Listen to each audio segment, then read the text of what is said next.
From the bounce house in Orlando, West Virginia, and UCF on TNT. Here we go. Seventh game of the season for the Mountaineers. Their fourth starting quarterback. Fox played a half dozen snaps before the bye at BYU in primetime. He went 3 for 3 with a touchdown while rushing for 22 additional yards. And I think they're looking for that added spark in the passing game. We know West Virginia can run the football, averaging just over 206 yards on the season per game, but they want to add that downfield element to try and give defenses even more to account for. They open with Sincere Bowers in their backfields. West Virginia gets the first touch on offense. Fox off the pump fake, pushing the ball downfield, and flags rain down on an incompletion. Antoine Jackson in coverage on Jeff Weimer. Getting your freshman quarterback off to an easy start, designed rollout. Number 7, defense, 15-yard penalty, automatic first down. And JB, you see there, it had one underneath option, one deep option. The underneath's covered down, and so he gives a high ball, gives his receiver a chance to come back, especially with the defender's back turn. Great drawing of that penalty to start this drive. So Rich Rod's old vet at receiver earns them a chunk opportunity early. Bowers is stuffed on his first carry. So a lot of the penalties have been on offense for UCF, but they begin this day with a flag on defense, Mike. Yeah, it's been a difficulty and something Scott Frost says you can only do so much to address in practice. This is about being ready and maintaining poise in key moments in games.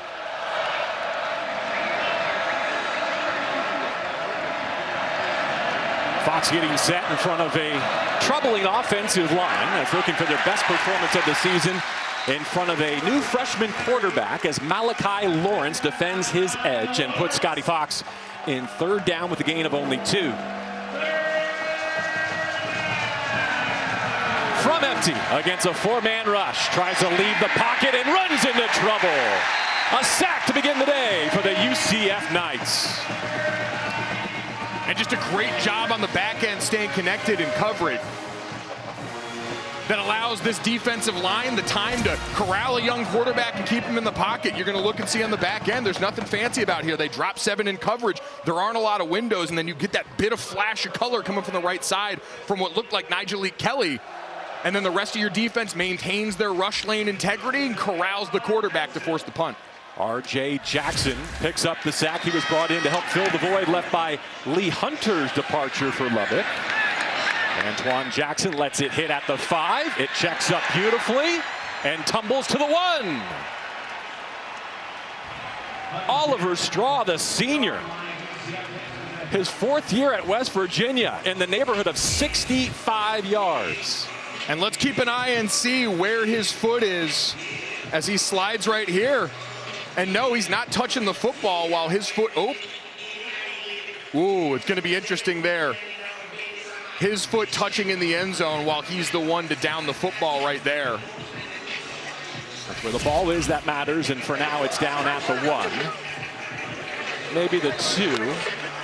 Yeah, I think based on the initial contact by the coverage team, they mark it between the 2 and the 3 there, Mike. Yep, and again in college, you're just waiting to see, does the ball cross the plane at all on the goal line? The answer is no, and so UCF starts this drive backed up. As Warren told us, Taven Jackson at the switch. Miles Montgomery, his starting tailback, from his own end zone. A run to the left side. He hits the alley. He hits the sideline to the 40 and more. 10th in the conference in yards per carry. That will skyrocket after this tote of 39 yards. Great burst from one of the leaders on this offense, stepping up to make a big play to get them out of their own end zone. Off the play fake. Drives one middle. That's caught for another first down. Dylan Wade gang tackled, the junior from right here in Orlando, working through a shoulder injury. He's got 12 on the toss from Jackson. Talk about that arm talent. The ball a little behind, but able to drive it right in there and continue to move the chains. Now down the line, and that is blown up. Did the play get off? Whistles kill it, I think, before that tackle for loss as they try to put it in the hands of DJ Black. There was no snap on the play. There is a malfunction with the chain equipment. Might have bailed them out there because Jason Chambers smelled that one from the jump and blew that thing up out on the edge. Tuta Salam, our referee today. There's a look at Chambers. And here's a look at that Miles Montgomery run. Backed up. Great blocking there. You saw coming from Marcus Burke, the wide receiver, getting down and dirty in the box. I always say, JB, good runs happen when the O-line blocks. Great runs happen when the wide receivers stick their nose in there. Yeah, no Paul Rubelt at left tackle today, and that's where they target their first big run of the day. Now wide of the mark on the speed out. And they fed Black on the previous play and look to link up at the sideline here. You get a look at the rest of the Knights starters today on homecoming weekend. Want to keep your eyes on Dwayne Thomas. He's their move piece. They're going to put him all over, put him in motion, try and create an advantageous matchup for an incredible athlete. That's a good call out, Mike. On 2nd and 10 across midfield. He's the number 2 receiver to the bottom there in the right slot as Taven Jackson surveys this West Virginia defense. At the mesh point, he pulls with some air underneath. It's at the 10, incomplete. No flags down. And it was Dwayne Thomas Jr., known as Speedy around these parts, that he was trying to hit Curtis Jones Jr. in coverage. And Speedy was out and had plenty of room on that one. And kind of similar to what we saw in the first play for West Virginia, buy him up with the play action sell. The ball's a bit underthrown, and then he tries to come back. And usually that kind of contact's going to draw a flag. I'm stunned they didn't throw it there. It was almost exactly what we saw on the other side to start this game. UCF converting at less than 30% on 3rd down in conference play. Here's an early test for Taven Jackson. Well protected, checks it down. Let's see if Montgomery can find the sticks. Dips his shoulder at the 39-yard line. That leaves about 3 to go. And Frost keeping his offense on the field. Reed Carrico with the hit defensively for the Mountaineers. Using a lot of tempo early, but slowing it down now. And the right decision. You're in a bit of no man's land here. Your offense has been able to make some big plays, and they're going to empty it out and go 5 wide and try and give Taven Jackson a clear picture. As troubling as 3rd down has been, 4th down has been terrific for these UCF Knights. I think they converted their first 8 to begin their season. 10 left to snap it as they get realigned. Jackson a weapon with his feet. Pressure off his edge, he takes off. 4th down throw. Inside the 10, it's a touchdown! Chris Damerkants, 40 yards. The senior from Bellingham, Mass, with his first here in Orlando. Well, Scott Frost told us, he said he can make all the throws, he can make the off-platform stuff that's so popular now, and you see when a quarterback breaks contain, all the eyes from the defense start to wander down to him, and he's got the ability, rolling away from his strong arm, to make that throw across his body to the end zone. A great start to this great game and a great jolt in the downfield passing attack for UCF. Yeah, began with a 3rd down sack to set up Taven Jackson's full field drive, an explosive run as a drive starter, and he caps it with a 4th down touchdown toss. Rolling out and finds his man, Taven Jackson getting the start and getting it started with a score for UCF. Toss from Taven Jackson to Chris Damerkants. More like Damercan, am I right? I'm so sorry. I didn't know how long you were going to leave that alley-oop in the air, but thank you for bringing it down, Mike Golick Jr. Next time, say it with your chest, okay? No puns under our breath, not here. That's out of bounds, and it'll give us time to go back to that touchdown. Free kick out of bounds, kicking team. The ball will be placed at the 35-yard line, 1st down. All right, let's take a look at the touchdown. And you go back 4th down, and their efficiency this year is about having a plan. You see an all-up look, 2 linebackers in the A-gap, and they start off 5 wide. So they see that look. Taven Jackson slows it down, and we get the shift in here that backs these linebackers out. Now the quarterback knows, all right, I'm likely getting a 4-man rush, and I'll have time to go back there and make the right decision. He does, buys time, touchdown on the board. So Fox back to work, trailing a touchdown now as they sweep the receiver around, and he climbs above the 40. Rodney Gallagher, the junior from Uniontown, PA, with a gain of 7.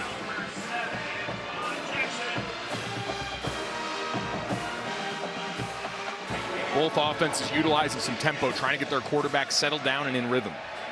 At the mesh point, he gives again, sifting through traffic. There's a first down, approaching midfield for Sincere Bowers, who got through concussion protocol, and they'll need him today, running back one of the depleted position groups for these Mountaineers. Certainly, but a great opportunity. You mentioned Jaheim White already out, Ty Edwards in the same boat. So both these players going to see an uptick in reps, and like a lot of guys in these new programs where you've got so much roster turnover year over year, you got a chance to show coaches who's deserving of this time on the field. Fox from a 2-back set. Once again, UCF able to stack it up at the line of scrimmage, but Bowers drills to midfield for 3.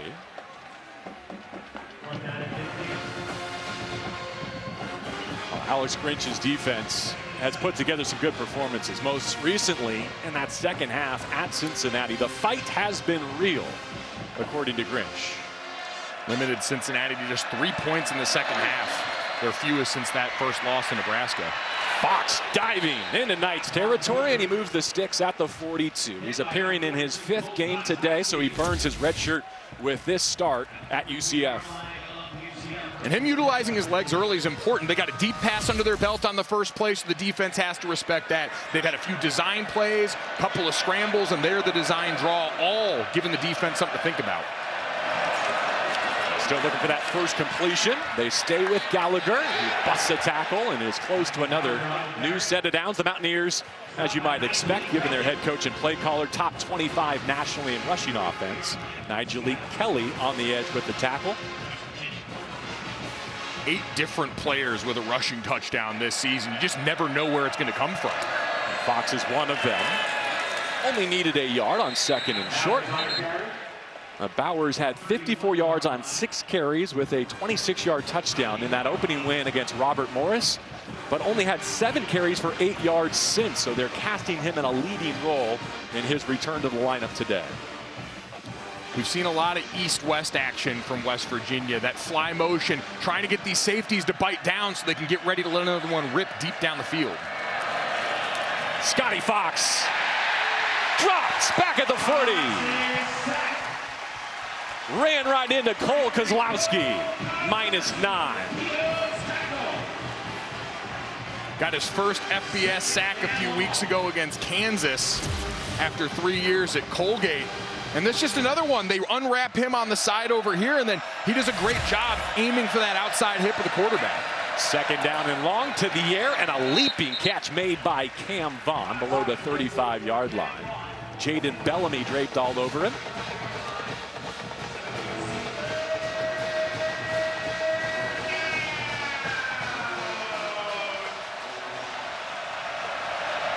Third down and more than the chains. Fox puts the ball up high and sails it to the goal line. It's 4th down in the fringe. Damari Henderson in coverage there. What will Rodriguez do at this point at the 8-minute mark, first quarter? They just tried to go slot fade here, but great coverage by Damari Henderson at safety, just staying with him stride for stride. Cam Vaughn tries to get physical with him at the top of the route. It appears Rich Rodriguez is going to let them try and cut it loose here.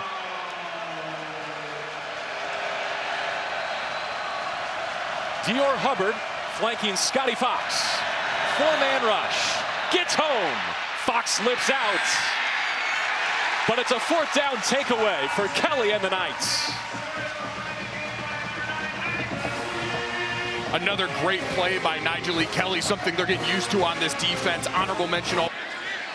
Knights dressed in black, coming off a 97-yard scoring drive, their longest of the season. Jaden Nixon bumps up to the 40. Jaden Nixon with a monster game against North Carolina A&T, 156 yards rushing in that game. Great return man for this team as well. With 3 pressed into the boundary, that's where they go.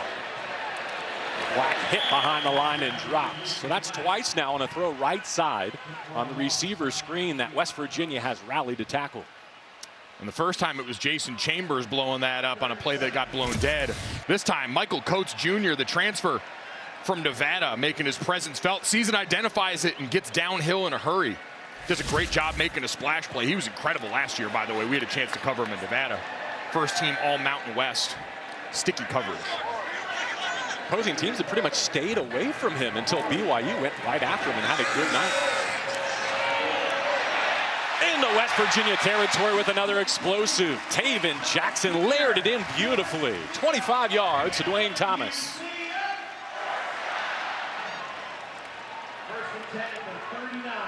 Great look at this right here. You're going to have a route coming inside here, a post buying it up in the middle of the field. And so you get a switch release right there on the outside. That outside defender bites up on the inside route. And just a great easy read for Taven Jackson, who continues to make good plays. You get a beautiful look at the Sunday ball that he throws, according to his head coach, Scott Frost. Hits his back foot here. Protection breaks down. Off schedule. Wings one. Into trouble. And incomplete. Darian Lewis was closing on it from his safety spot. Jackson did enough to dump it out of bounds and see second down. And thankfully kept that out of harm's way. It looked like it could be close because we know this is a UCF team that on defense has struggled to get the turnovers and takeaways that they're looking for. And so offensively, while that group tries to right that ship, you've got to make sure that you take good care of the football here and preserve what's been a productive drive so far.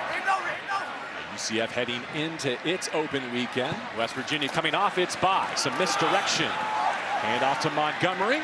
West Virginia was not fooled. Chase Wilson is everywhere on this defense. He's a senior linebacker, and he wears their green dot. Rich Rodriguez said, as good a leader as I've ever had. Already a guy that feels like he's been here for so long. And walks into this game, the only player in FBS with 2 more interceptions and 3 or more sacks. He's everywhere. They've been able to get the takeaways. They just need to tamp down the explosives. And again, that's been an issue here early today. See Thomas, the motion man. They put it in his belly with perimeter blocking. Barrels inside the 35. How they window dress this to try and get Taven Jackson some information before the snap. Carter Miller, their center, marches them to the line. From just inside the 35, they've got fourth down and about half the chains. And same thing we saw last time. West Virginia getting a body late on the field now, too. They have spent a timeout there, and they did.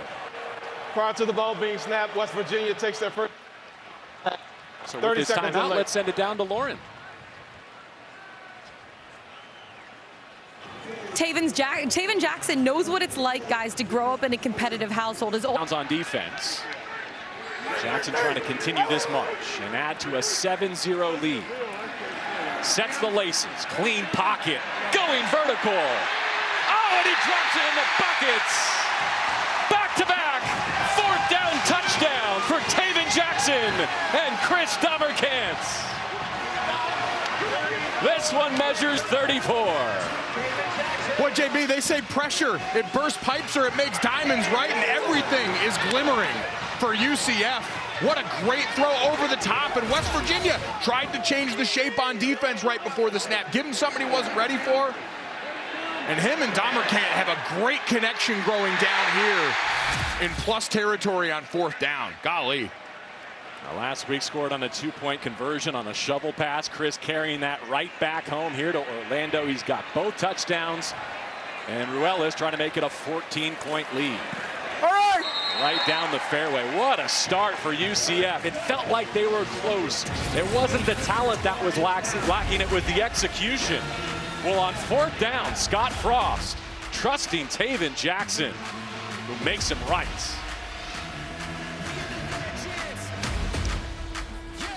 Jackson, at times, it feels like they can do some really good things. That time has been fourth down today. I tell you, special throws on both plays, too. Rolling to the left, throwing back with his right. And then here, the touch, down knowing he's going to run out of real estate to be able to fit it in there and give his receiver a chance.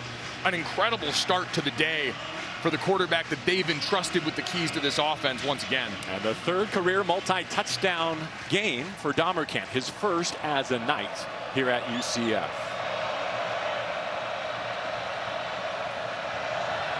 Knights at 3-3, looking to get their first Big 12 victory and another touchback. will give us a chance to invite you to cheer on your favorite Big 12 teams with officially licensed fan gear. For the best selection of team apparel and accessories, head to shopncaasports.com today. Well, they're pushing the game back onto Scotty Fox, and I'm not sure we're there yet, but it's getting to the point where West Virginia might have to come out of its comfort zone, Mike. Yeah, you've been able to do a lot of play action, get him involved in the run, but a little more drop back passing could give this UCF defense a chance to pin their ears back. Receiver sweep, and he hits a crease up near the 40-yard line. They bring Gerard Bowie in motion. West Virginia has 40 rushes of at least 10 yards this season. They're top 3 in a talented offensive conference here in the Big 12. Run to the strength here, and Barge to the 42. Damari Henderson gets a tackle. Good look at Sincere Bowers, the sophomore, his first year in Morgantown, last year at Iowa Central Community College. The referee stopping as we got a UCF defender a little shaken up on that play. Isaiah Nixon. New rule in place this year, we know, as there have been some concerns about players maybe feigning injuries to slow an offense down. So as long as it's before the ball is set, no harm, no foul. That was the case here, so we play on 2nd down 6. Off the play fake. Fox hit from his blind side and swarmed. We'll give this one to Kelly on the rush, but he had help. And give it to the coverage on the back end, an RPO play right here. So you're going to see the quarterback, when he snaps it, he's got the option to hand this ball off or give it out. But with the safety lurking right in the window there, you saw 2 guys back on the receiver he's eyeing, nowhere to go. 3rd down and long, trouble on the edge, and they go back to back. This one belongs to Malachi Lawrence. UCF dominating all 3 phases. And UCF remaining disciplined. West Virginia's shown you early when it comes to defined passing downs, 3rd and long, opportunities where you know you're going to have to do it. They want to roll their quarterback out. They want to simplify the reads for him. But that time, Malachi Lawrence ready, knows the running back's coming his way, and maintains that outside leverage to make a big play. 4th sack of the season for the Knights. It's already a season high. 4th of the day, I should say, a season high. Antoine Jackson gets a chance. Oh, a stiff arm and dragged down from behind. Otherwise, that could have been special.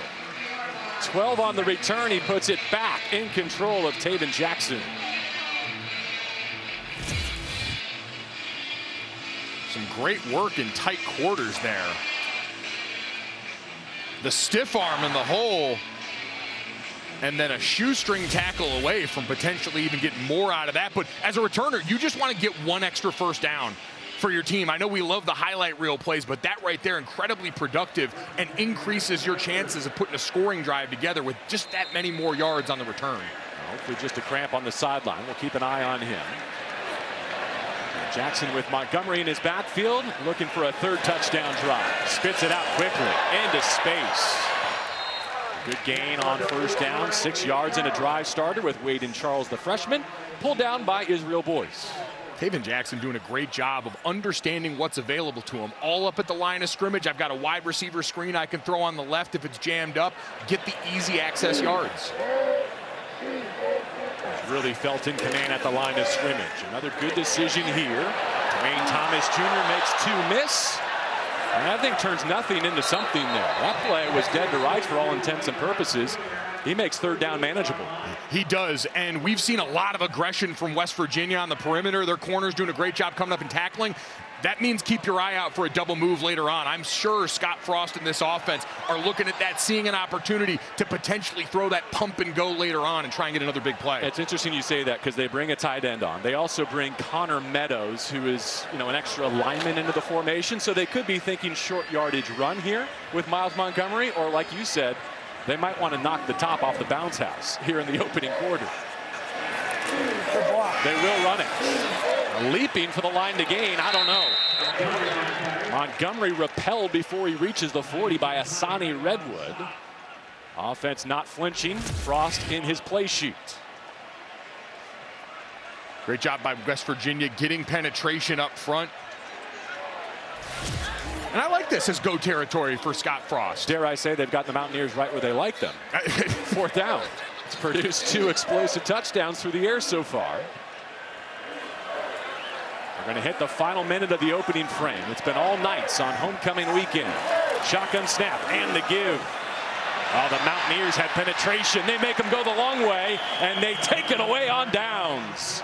Curtis Jones Jr. with a momentum-shifting tackle.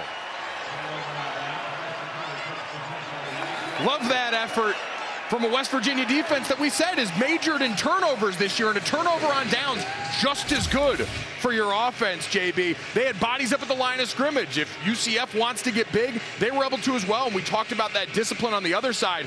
That, to me, just as much about what Jason Chambers did there coming up in run support. Gives Curtis Jones time to track from the inside out and gives a new quarterback a chance for West Virginia on offense. Khalil Wilkins behind center.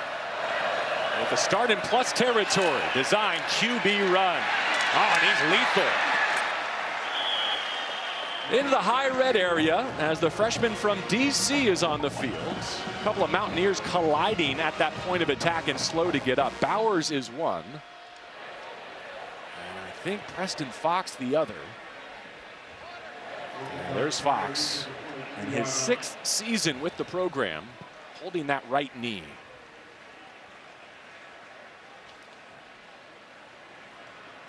Had a 40-yard kickoff return against UCF last year in a win. Certainly hope he can get up from this. We take another look. You're going to see him over on the left right here working to block downfield. And then his own man gets rolled up into him. Sincere Bowers coming from that other direction. And always difficult being at the point of attack, especially downfield as a wide receiver in those stalk block situations. As we see him getting some help to the sideline. And always in Rich Rodriguez's offenses, he asks so much of those receivers out in space to turn a positive gain into a chunk play. Yeah, no block, no rock is a very appropriate statement for this team. And we see now with Khalil Wilkins coming in, who got his first start of the year last week and had the most rushing yards by a West Virginia quarterback in his first start since 1974, you know that's what they're probably going to major. And we thought Scotty Fox Jr. was coming in to try and exploit some of that downfield passing, give this offense an added element. They want to go back to their bread and butter right now. He is their leading rusher, despite only starting that one game. They'll set him in empty here. Final moments of the first quarter. There goes Bowers in motion. Once again, it's Wilkins with a lead blocker. Down near the 10 with a new set of downs and a pickup of a dozen. Lewis Carter, the junior linebacker from Tampa, got him to the turf. And you're going to see the motion coming across right before the snap is going to get all these linebackers going that way. And then the blocking up front, 2 pullers going left for the quarterback. Even faked the cameraman out. That's how good it was. Wilkins working quickly. And this time the Knights respond. What could be the final play of a fast-moving first quarter, highlighted by 2 4th-down touchdowns through the air for Taven Jackson and the Knights. So we're off to the second. Tight end Ryan Ward, who's in here on this play. You've had so much east-west action, quarterback run, a tight end screaming right down the middle with all that, could be wide open. They've got a tight end on each wing for Wilkins as we begin the second quarter with a handoff. And punching through Dior Hubbard, another freshman, who was asked this week what he has learned from injured running back Jaheim White. I loved his answer. The good ones borrow, the great ones steal. Hey, if you copy-paste some of that production on the field, I don't think anyone's going to sue you for plagiarism. Mountaineers will spread them out here on 3rd down in the red zone. 27th ranked red zone offense in all of college football, looking to answer the Knights back with Wilkins. Sprinting to the left side, and he gets in. Touchdown Mountaineers.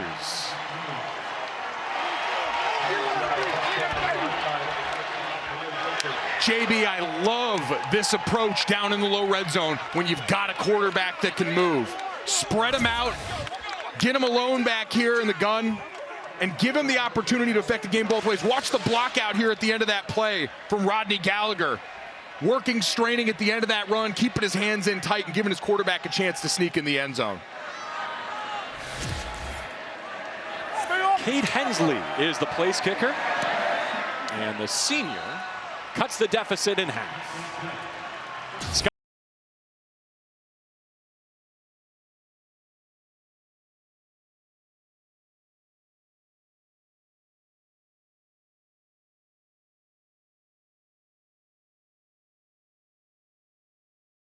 Experience, especially with the same coach, you're such a long way. And I'll just underscore your point. It does come at a juncture where both of these programs are looking for their quarterback of the future, and sifting through that here midseason for both as they hunt their first Big 12 victory of 2025. Nixon above the 20. And Taven Jackson back to work from there. Next week, we head to Lawrence for the Sunflower Showdown, where Kansas Virginia making it very interesting after that last score. So they stuffed Taven Jackson and the Knights' rushing attack on 3rd and 4th down. Jackson puts in the hands of Dylan Wade. A couple of jump cuts to climb to the 30. Nicely done. That's been mostly Chris Dahmerkamp, the stars so far, with 4th down touchdown receptions of 40 and 34 yards.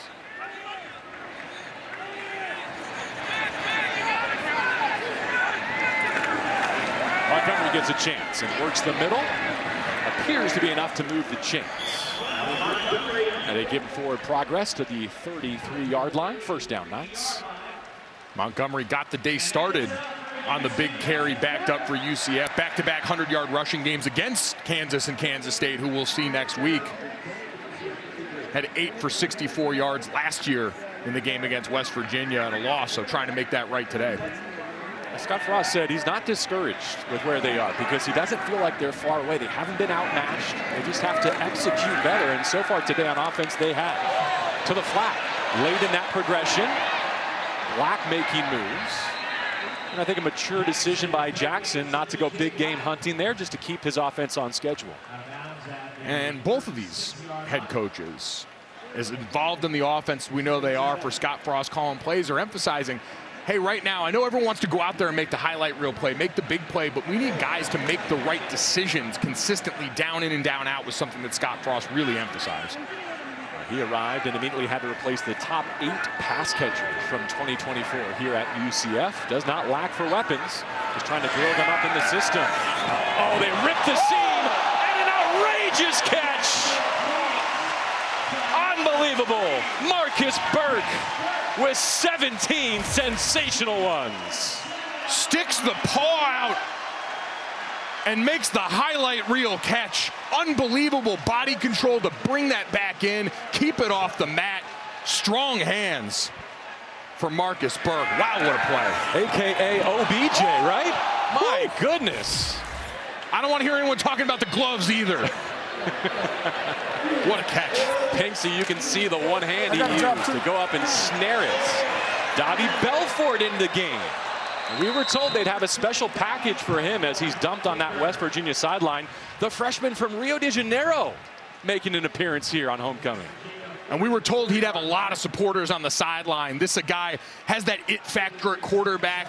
A lot of the team really support him. And so you like to give guys like that an opportunity to go out there and impact the game, especially when they're such a positive force in the locker room, on the practice field. Hey, I need you guys. A couple of taps on the helmet after a pickup of 3. Taven Jackson right where he started, and this time he's got Jaden Nixon in his backfield. They motion him to the left slot. So 2nd down from empty.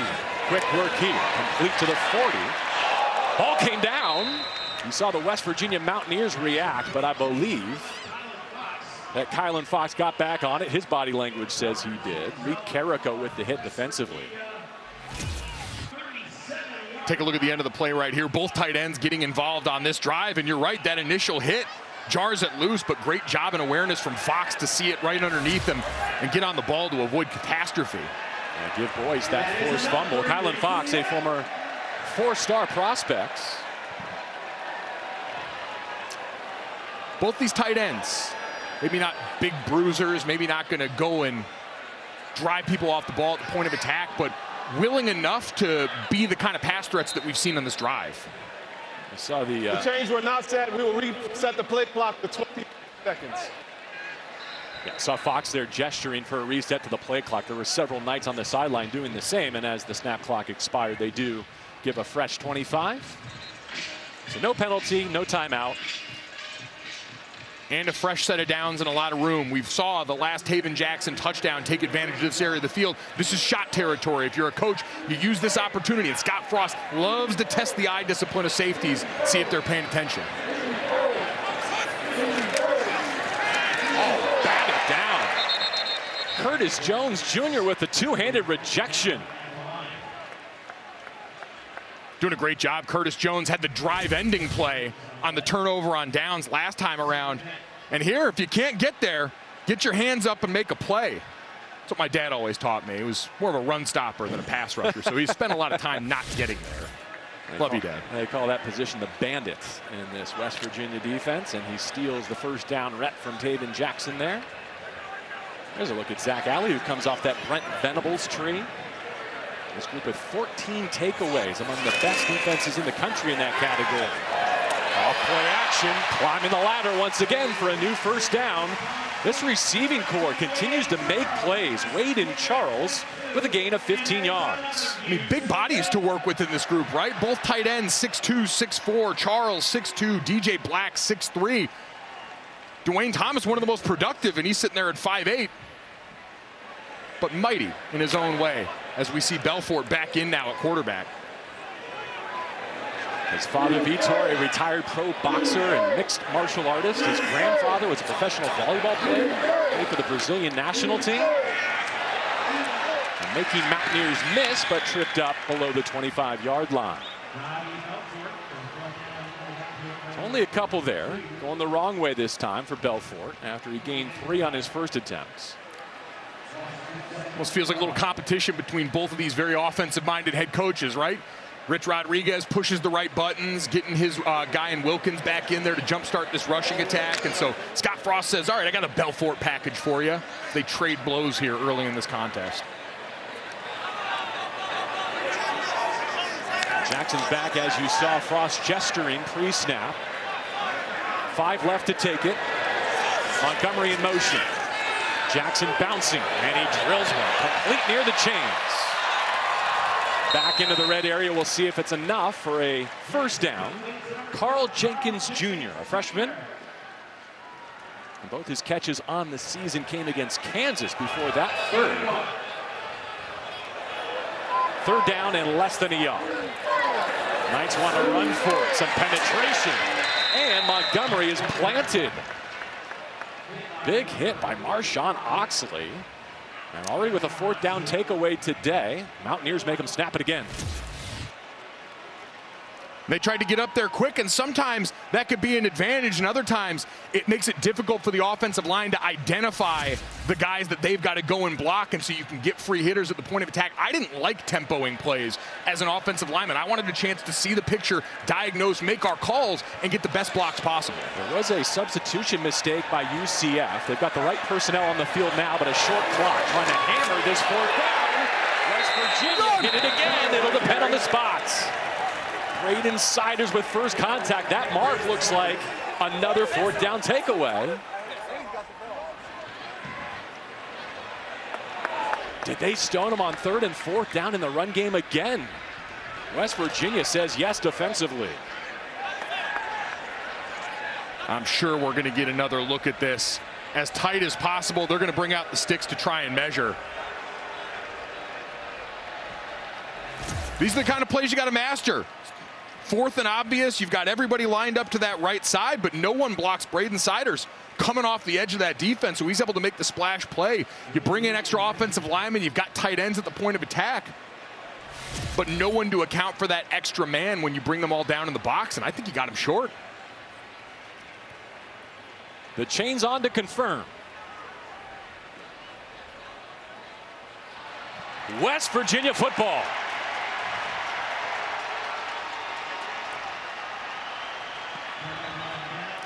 Well, you could tell the story of this game on 4th down alone. 2 passing touchdowns for a 14-0 lead for UCF. Now 2 4th down run stuff for West Virginia. They're back.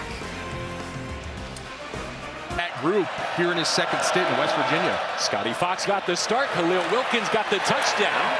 And he rumbles over the left side. Rodriguez told us that Khalil played like it was his first start at times in prime time in Provo. Didn't play as well as they thought he would at BYU, but I think that's just to point out that there's more upside that we might realize today. You've already seen him more comfortable in these first couple of drives with him back at the helm. 2nd down 7, some misdirection. A handoff, Sincere Bowers. And with that first name Sincere, it's almost salt in the wound of this UCF defense because they're without their Sincere, edge defender Sincere Edwards, who was 2nd on the team in tackles for loss today. So other guys got to step up. Derek LeBronc right there with the great play, staying home on that sprint draw.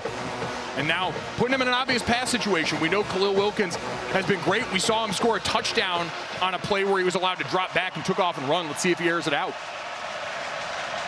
It would be his first pass attempt as he settles down the line of scrimmage. Still with 10 to work with on the play clock. Dior Hubbard is into the backfield. Mountaineers just got to stop on 4th down on defense. Trying to pick up 3rd on offense. The blitz picked up. The throw nowhere close. Gerard Bowie the target. It's 4th down. And the Mountaineers preparing to punt. Great decision from Zach Alley in this great decision from Alex Grinch and this UCF defense to try and throw the kitchen sink at Khalil Wilkins. You get a 6-man pressure here, so a lot of guys up at the line of scrimmage. You have a free hitter coming to try and get the ball out of the quarterback's hands, speed up his process a little bit. Braden Marshall, great coverage on the back end to take away that window. Oliver Straw. It's a wobbly end-over-end punt that takes a left turn out of bounds at the 44 of UCF. So 6:21 remaining in the opening half. Knights with a touchdown lead and the football back as we send it down to Lauren Jabara. UCF offense taking the field, and for their center, Carter Miller, he transferred here in January. He wanted to mark his new chapter, guys, in a big way. Literally, he spent 8 hours in a Nashville tattoo shop getting a massive piece inked down his right side, a knight on horseback charging towards a castle. He says that tattoo tells the story, a guy who fought for an opportunity to play at this level and finally found a home where he belongs. Miller joked that he became a knight, but it's more than that. It's a reminder of belief, perseverance, never backing down in the challenge. And also, fun fact, guys, he didn't just get a tattoo. He is also a tattoo artist, but I cannot confirm if he's done any tattoos on any of his teammates yet this year. Golick, would you trust him? I barely trust my teammates to cut my hair, Lauren, let alone put the needle in my skin. That's remarkable and brave. Listen, when you got a belly the way that guys like me and Carter do, it's a lot to work with. But man, the tattoo, I had a friend of mine, Braxton Cave, who played center for us, who got tattooed on his side like that. It was the only time I almost saw him cry. So a piece that big, that's a tough dude, man in the middle for UCF on offense. And he picked out a jersey that can showcase it on most sunny Saturdays here in Orlando. The Chance Warmack effect. Wade and Charles in motion. Knights run it over the left side, and there was more there from Miles Montgomery. The turf monster got him as he crossed the 50. And so 3rd down and short has been a troubling down. That's what's coming here. Had it all cleared out. Looks like the turf monster got him. Just caught up a little bit on the logo right at midfield. They had that wind run designed to go back to the backside with what looked like a wide open path. And like you said, this has become perilous. I'll be curious to see if they're willing to run it again on 3rd and a couple, because that's been a troubling down in distance for them their last 2 possessions, whereas Taven Jackson, trusted to throw it, has been producing on the money downs. They move his spots out on the perimeter, and he heaves it away. It's 4th down, so the Mountaineers have tightened up on defense. Devin Grant in on the pressure to run out Jackson's clock. And I like this decision. Just a bit too long near midfield. You don't want to give West Virginia suddenly more productive offense a chance. Try and pin them back deep. Give your defense the opportunity to flip field position in a different way. I'm going to say a crisis of confidence on 4th down, but West Virginia's completely flipped the pivotal down of this game after surrendering 2 fourth-quarter touchdowns. Now the first punt for Anthony Veneri, the junior from Canada. Always worth pointing out when a punter in college football is not from Australia. We'll do so here. Weston Fox, the return man. Looking into the afternoon sky, a fair catch at his 8-yard line. Shooting for a 6-yard touchdown. And he's back at the switch here with a long field in front of him. Gerard Bowie takes that handoff and takes it to the 10. So Florida State was the only other program besides West Virginia to have used 5 quarterbacks on the season. This is what, game 7 now, Mike? 4 starters. Wilkins, one of them. Fox, the latest. Wilkins had the option to toss the reverse and said keeps it and twists to the 20. First down, West Virginia. And it's a great challenge for the rest of your offense. Little things, timing of the motions, the cadence up front for the offensive line, different with every quarterback. And you already see Khalil Wilkins from week to week looks a lot more comfortable out there going through it. I thought Scotty Fox Jr. a little tight to begin with, put in some obvious pass situations. They've done a good job using the legs of Wilkins to stay ahead of the chain since he's come in. 5 rushing attempts, only 1 incompletion through the air. A one-man run pass option there, wasn't it? And he decides to carry to the 25-yard line. 300 rushing attempts this season for West Virginia, most in the Big 12. That's very water boy right there. He fakes the fake. He pretends to fake and then waits for the hole to open up, parts like the Red Seas. In this case, the Black Sea with those jerseys on defense, but heads up play. You do worry about ineligible downfield on a play that takes that much timing. So Wilkins rushing for it was probably the right way to go. 2nd and half the sticks here. Dior Hubbard is his back. He takes the handoff and works the left side. It's a completely overhauled offensive line. The top 9 offensive linemen for this program from last year are gone. And it's one of the areas where they're struggling. They've at least had the benefit of continuity. Outside of Landon Livingston, who missed the Utah game with injury, everyone else has started every game at their position so far this season. Both defenses starting to flex here a little bit. Latter moments of the opening half. UCF trying to get their quarterback one more opportunity. Wilkins trying to move the chains on 3rd down and 3. He takes off. He's got it. Flag comes in, make it 2, and let's see if this rush stands. Malachi Lawrence gets the tackle. Holding is the initial indication. Let's see if both officials saw the same thing. Hold for 67, offense, 10-yard penalty, 3rd down. And you just mentioned him, the center, Livingston. Yep, you're going to see him right in the middle here. Design draw all the way for Wilkins. Running back leading up onto the linebacker.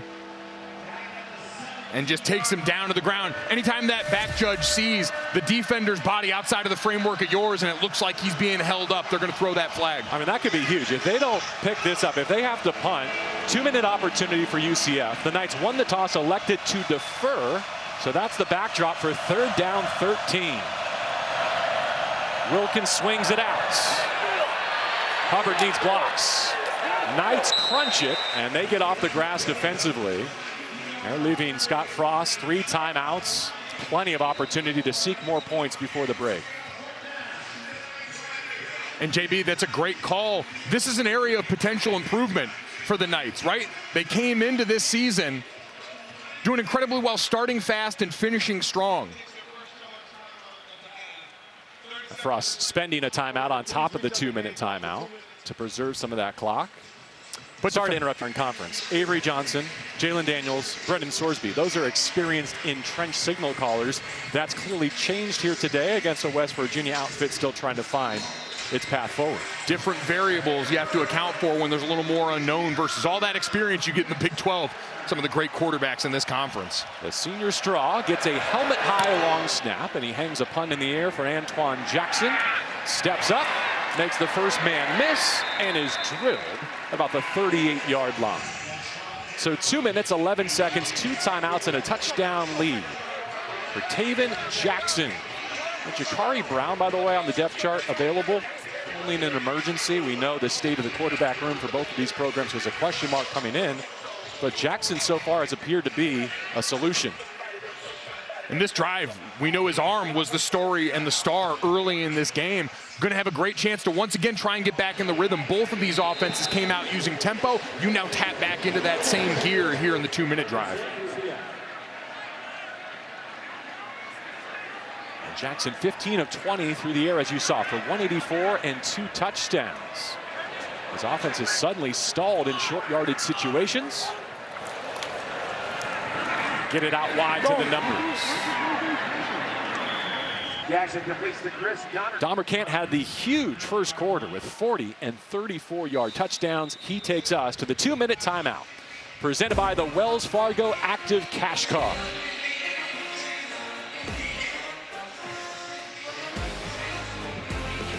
UCF, 2 touchdowns in the first quarter to his credit, and running the 2-minute operation going into the half. Against the blitz, replaces it with the throw, and well defended. Knocked out of Dwayne Thomas's hands by Derek Carter.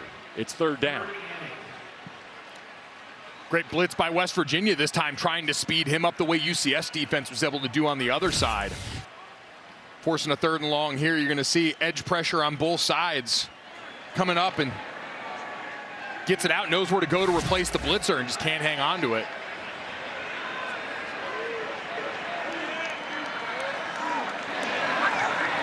Needs 8 on 3rd down. Blitz arrives. He delivers. It's in the dirt. It's 4th down. Carrico planted Taven Jackson, slow to get up. And what a response from this West Virginia defense. Great call right here. You had edge pressure on the last one. You're going to see a cross dog. Stunting linebackers up the middle. Center takes one. Can't quite hang on to him, and he's the one that ends up getting the hit on Taven Jackson. Moving slowly towards the sideline. And now West Virginia with an opportunity here with 2 timeouts and under 2 minutes left. Mary trying to drop one inside the 20 and give the Mountaineers a long field with 2 timeouts remaining before the halftime break. Nearly blocked. No flag down yet. There is going to be one here for kick-catch interference. Veneri's asking, why was the hit I took not flagged? I wonder if they're saying that he was pushed into him, maybe. Take a look at both. Either way, there was going to be laundry on this play. But on the front end right here. Kick-catch interference, number 4, kicking team. 15-yard penalty from the spot of the foul. 1st down, West Virginia. Yep, you see Gould right there. Pushing him into the punter, so that's not going to get called on the other side. But here is the return man. You get an unobstructed path to the football and just runs right into him. So good no call on the potential hit on the kicker on one side, and an easy call on the hit on the returner on the other. And does that give West Virginia license to go after something here with 2 timeouts and 1:41? Well, it's going to be interesting. I mean, Khalil Wilkins has not so far seemed comfortable being a drop back passer. You've got plenty of time and 2 timeouts, so the run game is still viable here. But at some point in this drive, you're going to have to put it in the air. And we just haven't seen Khalil Wilkins be able to go and do that consistently yet. You saw a glimpse of the target line just on top of the 30-yard line. Kate Hensley had a 45-yard field goal in Provo 2 weeks ago. That was his season long. Wilkins, nothing doing. And that tackle made by Damari Henderson shows you these safeties don't have respect for the deep passing attack right now for West Virginia. They're playing down near the line of scrimmage. They're anticipating all of this fly motion, the potential handoffs, and they're coming down to make plays.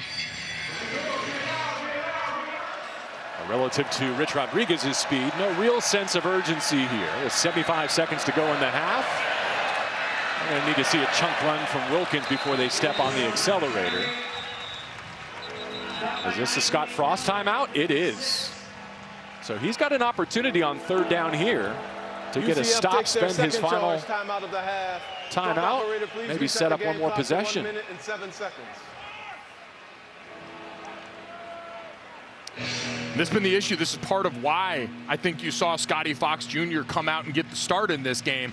We mentioned he was the final drive of the prior game, went 3 for 3 with a touchdown. You thought maybe he had a chance. I thought you might see him on this drive. Now putting a true freshman who just made his first start and then has been shown the bench back in a 2-minute drill. You might think it's tough, but JB, I always thought the 2-minute drill is a great opportunity for a young quarterback because it gets you out of your head. You're running bread and butter plays in your offense, easy concepts, you're going fast, so you're not thinking about the moment.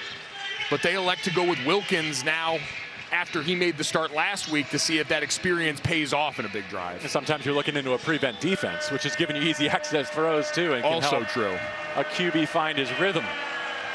First things first, though, 3rd down and 6. Remember, UCF won the opening coin toss, so they're poised to get the first possession of the third quarter. And you see 5 wide, 2 linebackers in the box. Your alert pressure because your alert draw on the other side for Wilkins on this play. He's only thrown it twice, 1 completion. They collapse on him, and it is 4th down with a minute to go.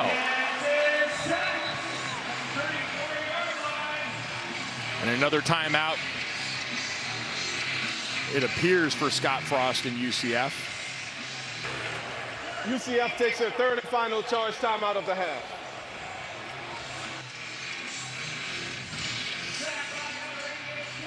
Well, coming up, we have the Big 12 College Football Halftime, presented by Vanda Pharmaceuticals. Great to see Liam in studio today with Takeo, Champ, and Victor. How does Takeo buy shirts for that neck? Taylor working overtime. Whatever he's paying him, completely worth it.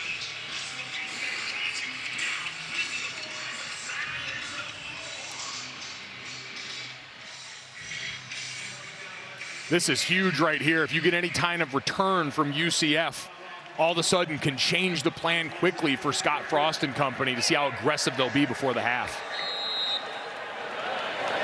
An errant whistle. Perhaps you heard it. I know we did. Oliver Straw noticed. I don't see a marker down.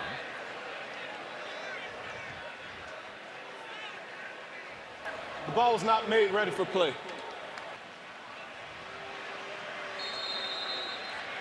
Now it has been. So official, all we needed was a whistle. See if Straw can keep it away from Jackson. Dynamic punt return man for UCF. He's going to take off. It's a fake. Gets the block he needed. First down, Mountaineers. Well, BYU hit West Virginia with a fake field goal last time out. Now they steal a possession. Boy, and you wonder how much this was called, because JB, this is just looking out and seeing green grass. When you've got that rugby style punt where you're rolling out, you're taking a little while to kick, he just looks at all the green grass available to him. And sometimes football's a hard game, sometimes it's easy. So maybe he just has a green light, like if this is a situation where you think you've got it, go ahead? Yeah, I think it could be a two-way go situation where if you've got enough room and you believe you can make the play, you've got the ability to go and call your own number, and he does there. Some life. Khalil Wilkins and the offense can capitalize. It's a choppy start.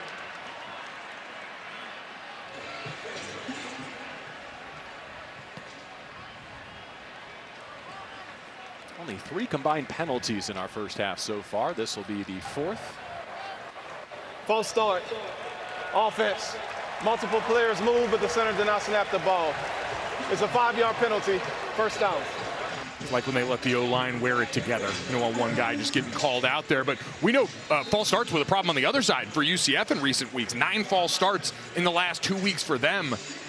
And a lot of them coming in big-time moments. And this is another example. This group in a big 2-minute, 1-minute opportunity before the half. Got to hold their water. Only 2 team completions, good for 11 yards so far for West Virginia. See if they open it up here. Contested bobble, tip drill. I think it hit the turf. Both sides had a crack at it. It'll come back, incomplete. Rodney Gallagher fighting on offense. Braden Marshall there for the Knights. Great job by Marshall, and you saw at the end here, the ball got tipped up, and for a second, boy, oh boy, I don't know if that was Sincere Bowers or whoever it was, did a great job. Dior Hubbard knocking the ball out. Sprint draw, QB decides to keep it, and he's tripped up right at the line of scrimmage. No timeouts left for UCF, so this is West Virginia's to take to our stoppage. 3rd down and 15 waiting for them with 30 seconds to go.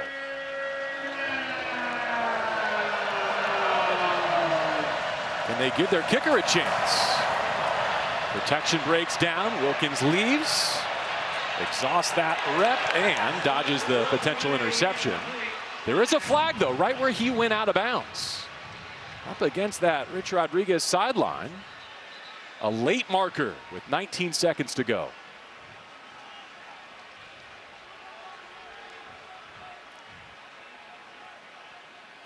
What a devastating play this would be for UCF on defense. Is this the call?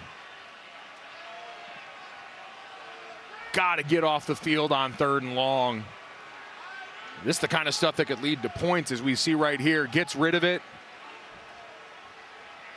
Well, there's not much there on Kelly. I don't see it at all, to be honest. It's a glancing blow at After most. the play was over, personal foul, unnecessary roughness, number 9, defense. 15-yard penalty, automatic first down. But now it's almost all reward and no risk if you're West Virginia. You got 19 seconds, 2 timeouts in your pocket. You're across midfield. And I think for them, based on how the passing attempts have gone here, you're alert to spreading it out and trying to get some runs, use those timeouts, and get your field goal kicker a shot at this. I really didn't see enough on that play to call a late hit, but West Virginia, an incredible opportunity before the half, knowing UCF gets the ball to start the second half. There's Cade Hensley, the senior from Johnson City, Tennessee. Nailed one from 45 in Provo a couple of weeks ago. His career long is 49 twice. He's with Coastal Carolina. Wilkins hit as he throws. That's complete below the 30. They get it to Cam Vaughn. Now they have made it to field goal range with 12 seconds to go. A gain of a dozen. West Virginia takes their second charge timeout of the half. 30 seconds delay. Great wide open look here on the left side. You're going to see 3 routes coming over here. So you got the motion player that's going to be streaking up the sideline, the running back coming out here, and then this route's just going to come right in and settle in the middle of the field. Everyone's eyes bought up on those 2 players in motion and working up the sideline. Leaves them right open in the middle, and when you've got those timeouts in your pocket, that area of the field stays accessible to you. All right, so one more to utilize. It is first down at the 29. Any mystery here in terms of what West Virginia is looking for? No, I think it's more of what you've seen. Use that motion, use the threat of quarterback run, and allow Khalil Wilkins to make a good decision. I think keeping the ball on the ground and getting your kicker in the right place on the field, trying to get a few more yards up there to give yourself a chance to hang 3 on the board. Perhaps even if he's got a preferential hash or spot on the field. Again, this drive extended on a late hit out of bounds. Wilkins and West Virginia given new life late in the opening half.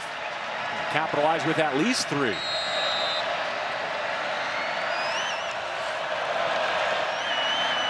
West Virginia's leading rusher with lead blockers takes it to the outside and takes it out of bounds at the 25-yard line.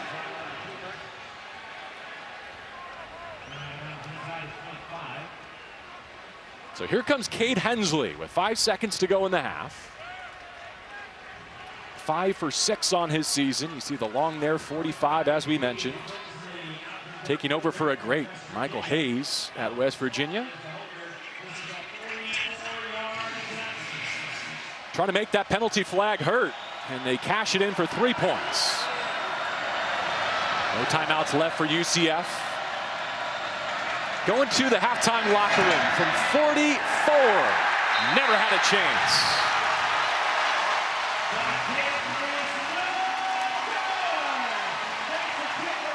Great opportunity for West Virginia. Get that back in the game. Ethan Head, kickoff specialist for West Virginia, gets us to the second half. Nixon always dangerous on the return, but he's bottled up here and stopped at the 17-yard line with a flag down. Penalty marker on the near sideline. We'll bring our referee, Tuta Salam, over for the announcement. During the return, holding number 6 receiving team. Half the distance to the goal. First down, UCF. All right, so Nixon takes the infraction. Here's Lauren. Thanks so much, guys. I talked to both coaches. Team loved that we stayed poised. We didn't panic after a poor start. That has to continue. We have a lot of football left to play, guys. Thank you very much, Lauren. And UCF begins with a toss that is dropped. Mike maybe trying to throw it back to their first possession when they drove 97 yards to grab the early lead. Another long field in front of them here. And remember that first drive aided by a Miles Montgomery big chunk run, and that's something that's kind of been missing for them since that play. We've seen them stuffed on 4th and short on the ground. They've got to get that run game back online to complement Taven Jackson's arm.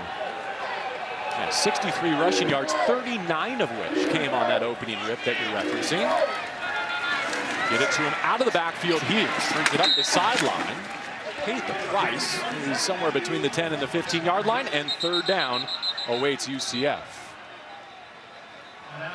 Darian Lewis, I think, wobbly on his way back. Big collision. You heard that from up here.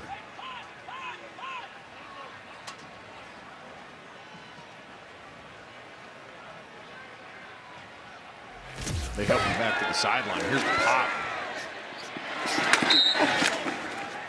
And good clean hit both ways, right? In this day and age where we know targeting is such an emphasis, a lot of that is to protect the defensive player coming in from dipping his helmet and potentially putting his neck in a bind.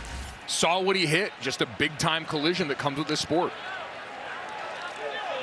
So he's off for third down and half the sticks here for Taven Jackson, who got off to an explosive start. UCF is bogged down offensively. DJ Black to his right in motion, sits in the pocket, spins one complete. New set of downs in the arms of Dwayne Thomas. Working against Derek Carter Jr. defensively. It's a pickup of 21 yards. And this all started with the protection. Look at the pocket the offensive line creates up here, and that involves the running back inserting, keeping his eyes up, time and room to take a hit off his quarterback at the last second. Just a great job seeing the picture there with some pressure from West Virginia. Jackson now north of 200 yards passing. He's got those 2 touchdowns. He's completing nearly 70% on this day. Black the motion man once more. At the mesh point, back to pass. Wears a hit as he deals. Oh, what a throw. Taven Jackson with some grit. And 19 yards to number 19, Wade and Charles. And JB, this is a simulated pressure. A lot of guys up there to bluff out and only rush 4. But you've got holes in the zone behind it. Taven Jackson hanging on and making a play. Across midfield on a couple of tosses. Now a double move. Try to go back shoulder with Thomas. Keeping it away from the West Virginia defenders. Incomplete. 2nd and 10. We talked about that in the first half, JB. These West Virginia corners have been playing downhill a lot in the run game. And so here they tried to take advantage of that. They faked the pump screen down here and run those 2 deep rounds down the field. Can't connect, but that's going back to what they saw as a tendency in the first half from West Virginia. Judging by that hand signal, I think the quarterback expected his target to settle down in that soft spot in the zone rather than to carry it up the sideline. 2nd down, a lot of window dressing. Still nothing doing for Montgomery since his big first carry. Known passing situation on the way here, just across midfield. Carrico in on the run stuff. Boy, they love Miles Montgomery. Frost described him as a warrior, a stud, everything you want in your lead back. I think in this day and age of college football, so many new faces in each locker room. Leaders can really step forward and make themselves apparent. He has here. Placing R.J. Harvey, some of the biggest cleats in college football. Jackson, again, able to move their chains on 3rd down.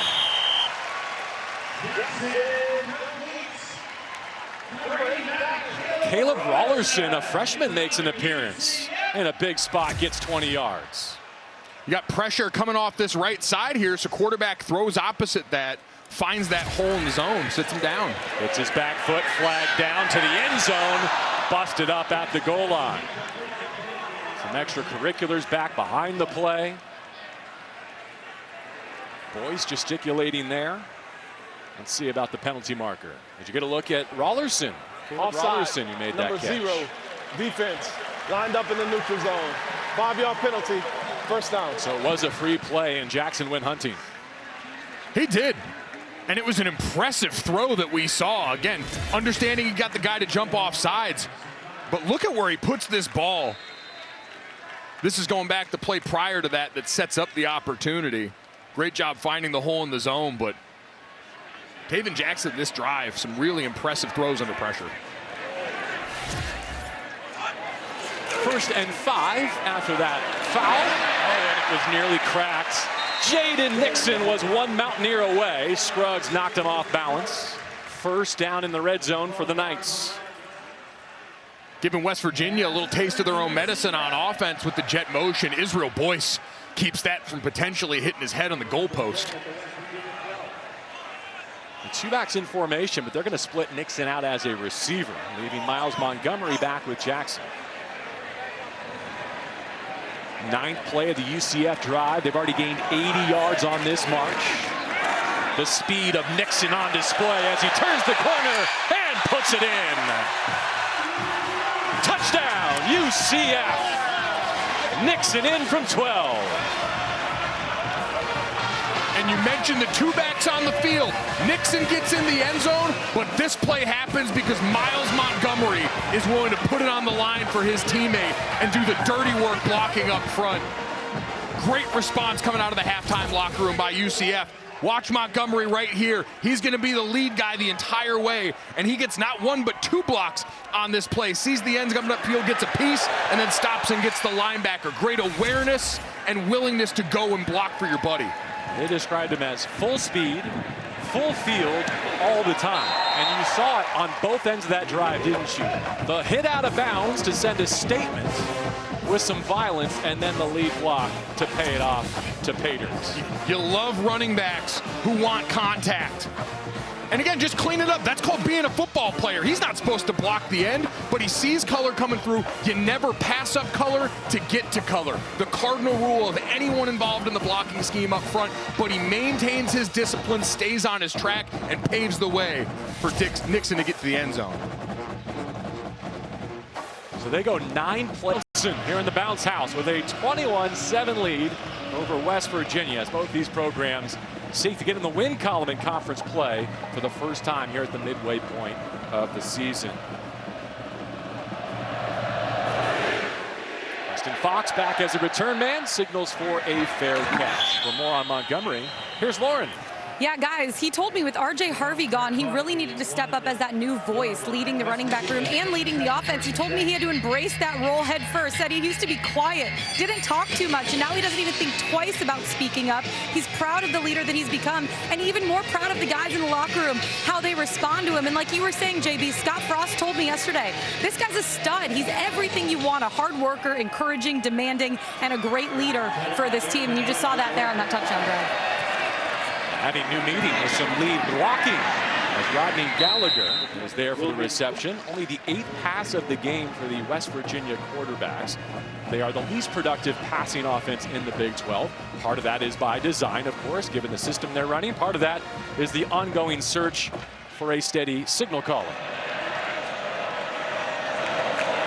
32 rushes in that first half, and here's another to begin for Wilkins. Still not done. About half the Knights on the field missed a tackle there. And Dunham and Henderson finish it off. The kind of toughness you want to see from whoever's back there at quarterback. As John Walker almost made a great play on the inside with all that motion, you need your D-line to step up. But Wilkins keeps those legs churning and grinds out some tough yards. Anything helps. The second time today, West Virginia down 2 touchdowns. Here's the reverse.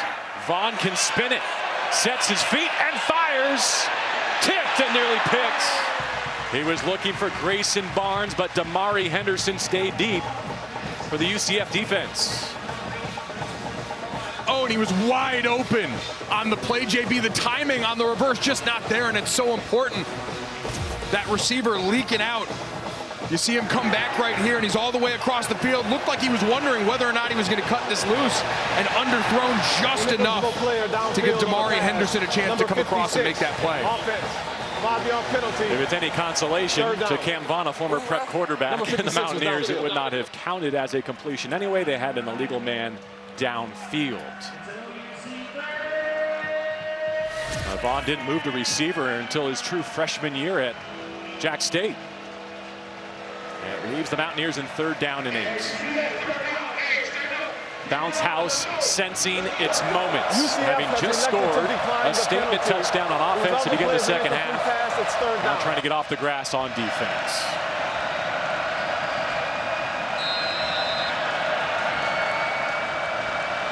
Wilkins only 3 of 6 through the air so far this afternoon.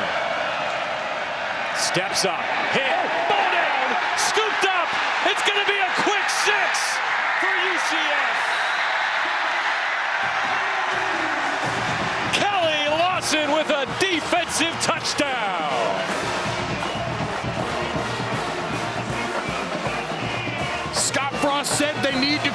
some turnovers on defense, you earn the opportunity to do that by backing them up into a 3rd and long, put them in an obvious passing situation, and then giving your playmakers a chance to make plays. Here's Kelly Lawson right in the middle. He bluffs up and then drops back so that when the defensive end knocks that ball out of the quarterback's hands, it's almost like a blocked kick. You've got a guy there looping around the outside for contain that's ready to scoop and score. They give Nigel Kelly the forced fumble. Lawson, who once had a pick 6 back in 2022 while he was a Virginia Tech Hokie, scoops and scores here. And the new score, 28-7 Knights.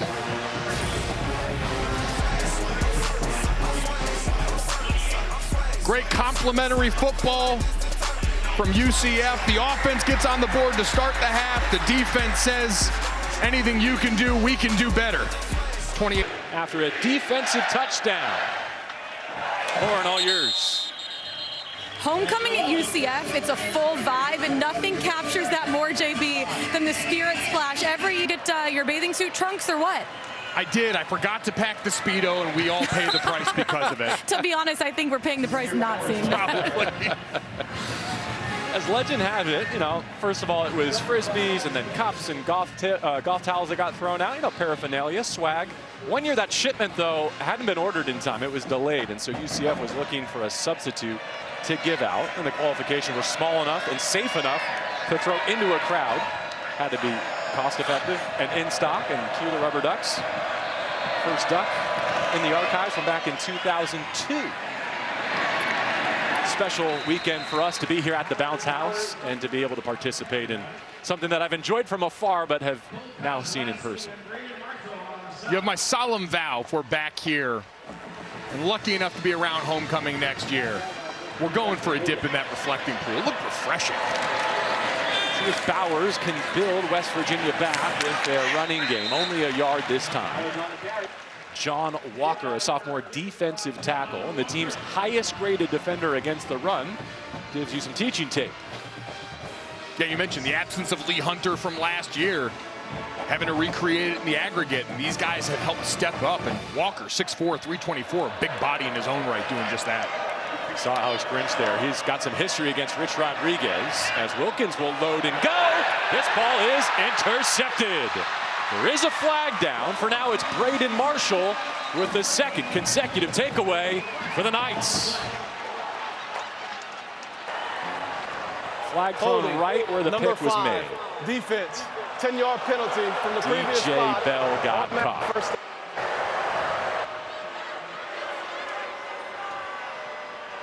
Take a look right here. This actually away the double move where the interception was.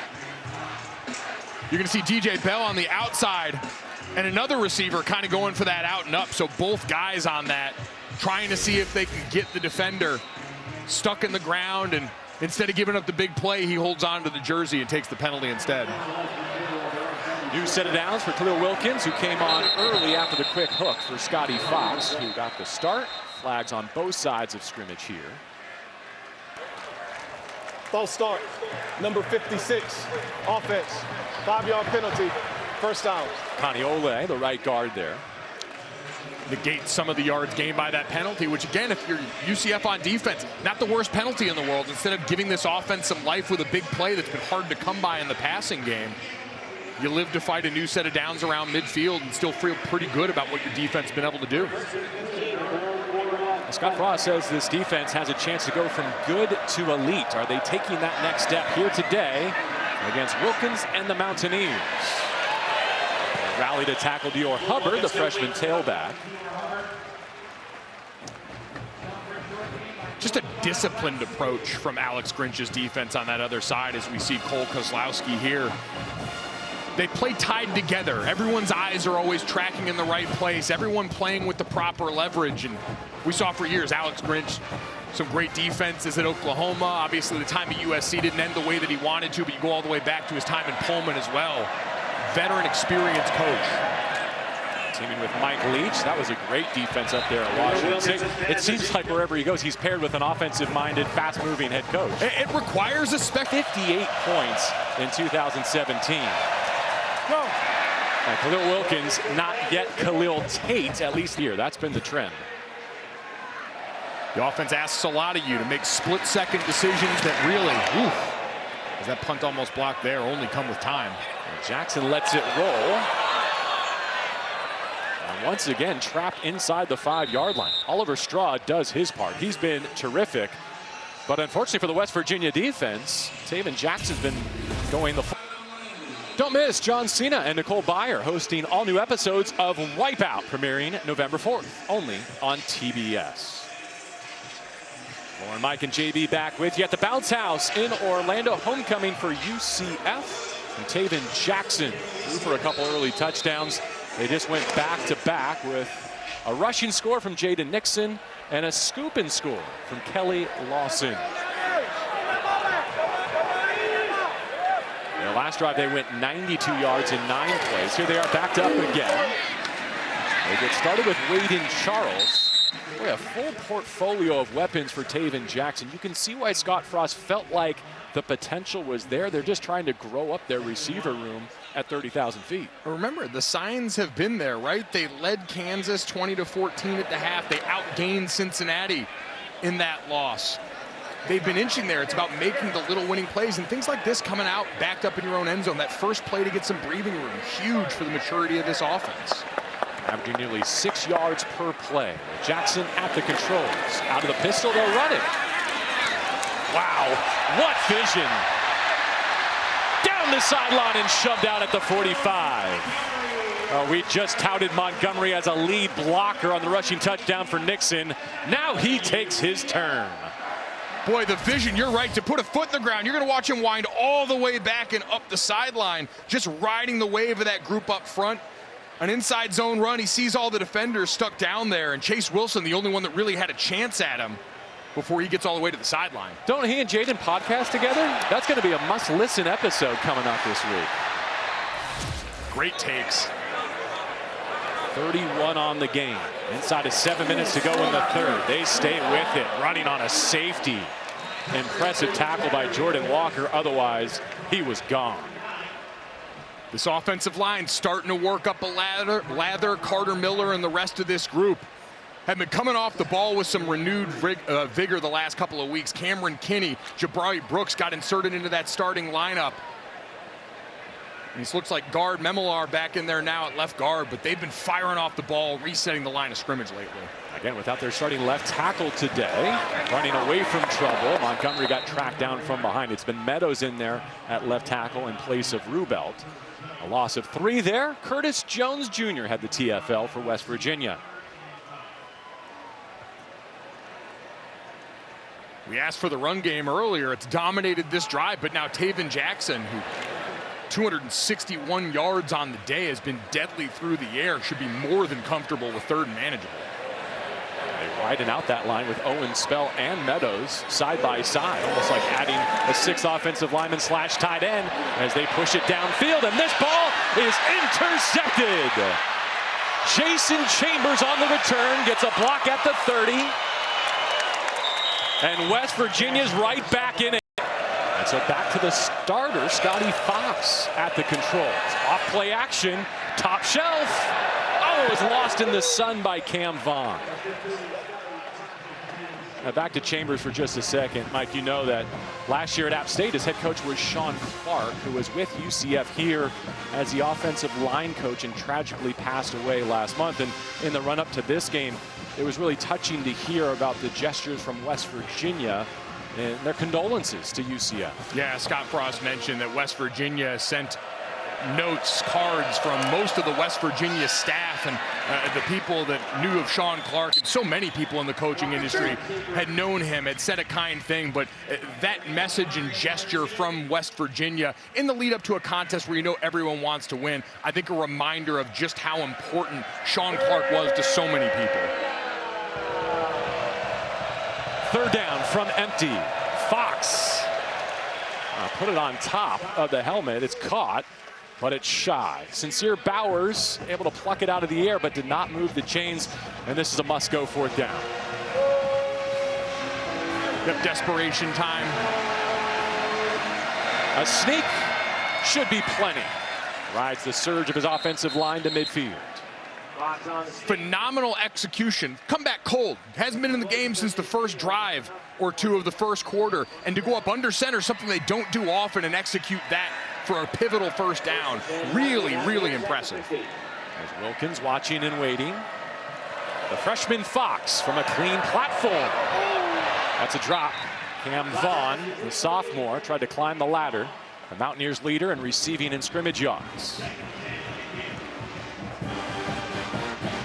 Is that something with the stoppage after the takeaway that the quarterback will just get with the center and say, here, fire me a couple? Absolutely. You go over and practice that plenty on the sideline, especially when you know you're going back in. Most of his work from the shotgun. This one way too tall for Vaughn. And that's been something you spend time doing every day in pre-practice, right? Different quarterbacks get with different centers. You're trying to account for every situation. Make sure you understand where each guy likes the football, what each guy's cadence looks like to be able to weather those situations. Now we're going to have to weather a big one on 3rd and long. West Virginia still just 38 passing yards. Fox will take off. Gets a block as a flag reigns in. Based on the spot for now, it'll be and 4, but this could be coming back.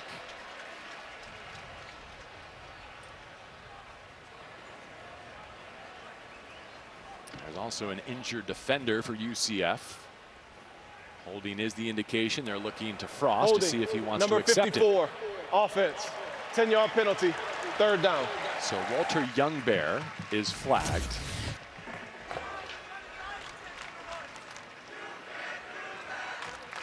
See right there again, defender reaching out of the framework of the offensive lineman's body, getting an earful right now from Rich Rodriguez.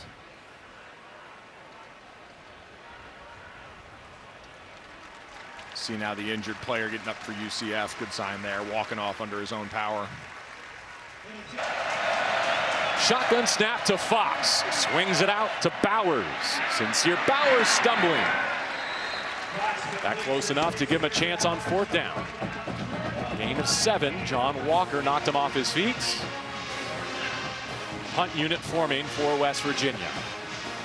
They did have the fake at the end of the first half. I'm sure now that's the first coaching point coming off the sideline for UCF as their punt return team comes out there. But Rich Rodriguez trying to take care of his defense a bit here. Give them at least a long field to work with.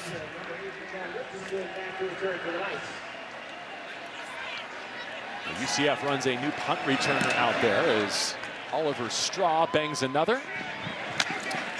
From inside the 10. Richardson with that return. 3:01 to go. Again, that clip from 12 Uncovered, our docu-series embedded with the Knights this week. And, you know, Mike, before that interception, you can see the helmet sticker honoring the late offensive line coach. You were saying that this Knights offensive line was starting to lean on West Virginia, trying to crack this game open. They've played with such vigor this season in honor of their late coach, and I can't imagine what it's like going through that. Someone that you revere in the way you heard from those guys, someone that you went to work with every day, who was trying to do everything he could to make you better, the way Sean Clark had done for so many young men. What these guys battling through this season, really, really unprecedented, and certainly our thoughts, prayers, and our well wishes with all them. Look at this crease.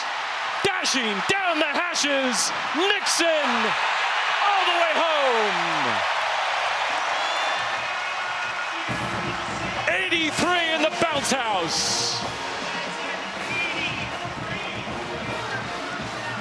And those big fellas that we just talked about, JB, putting it on display, trying to land the knockout blow for their first Big 12 win of the season.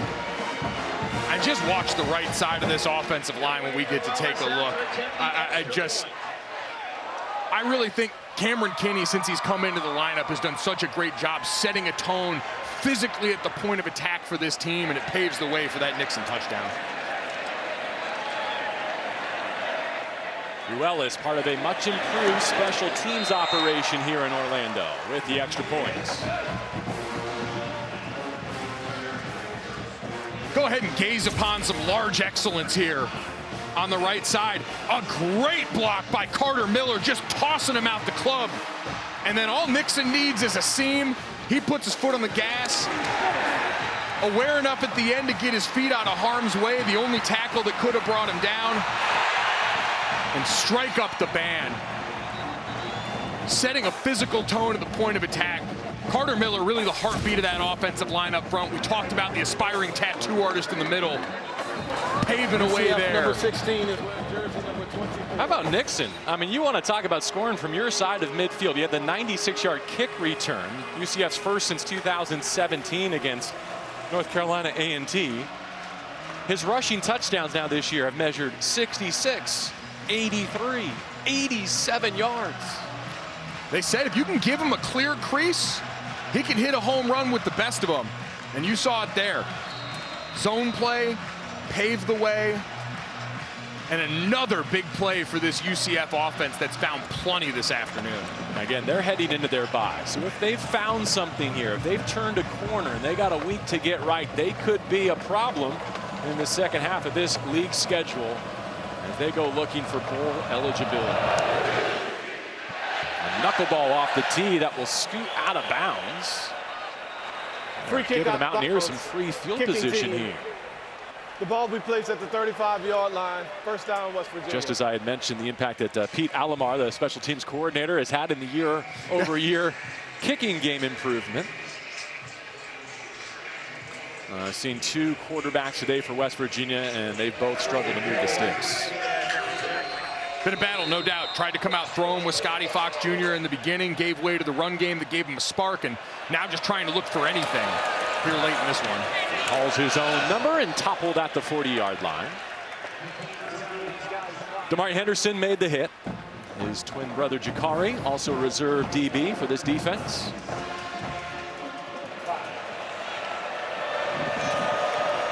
Fox sits in the pocket.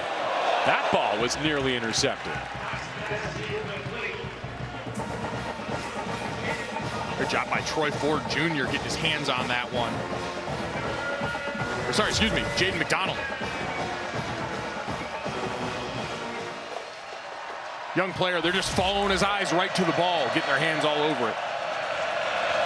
They're down. Fox needs 5, and he's found them.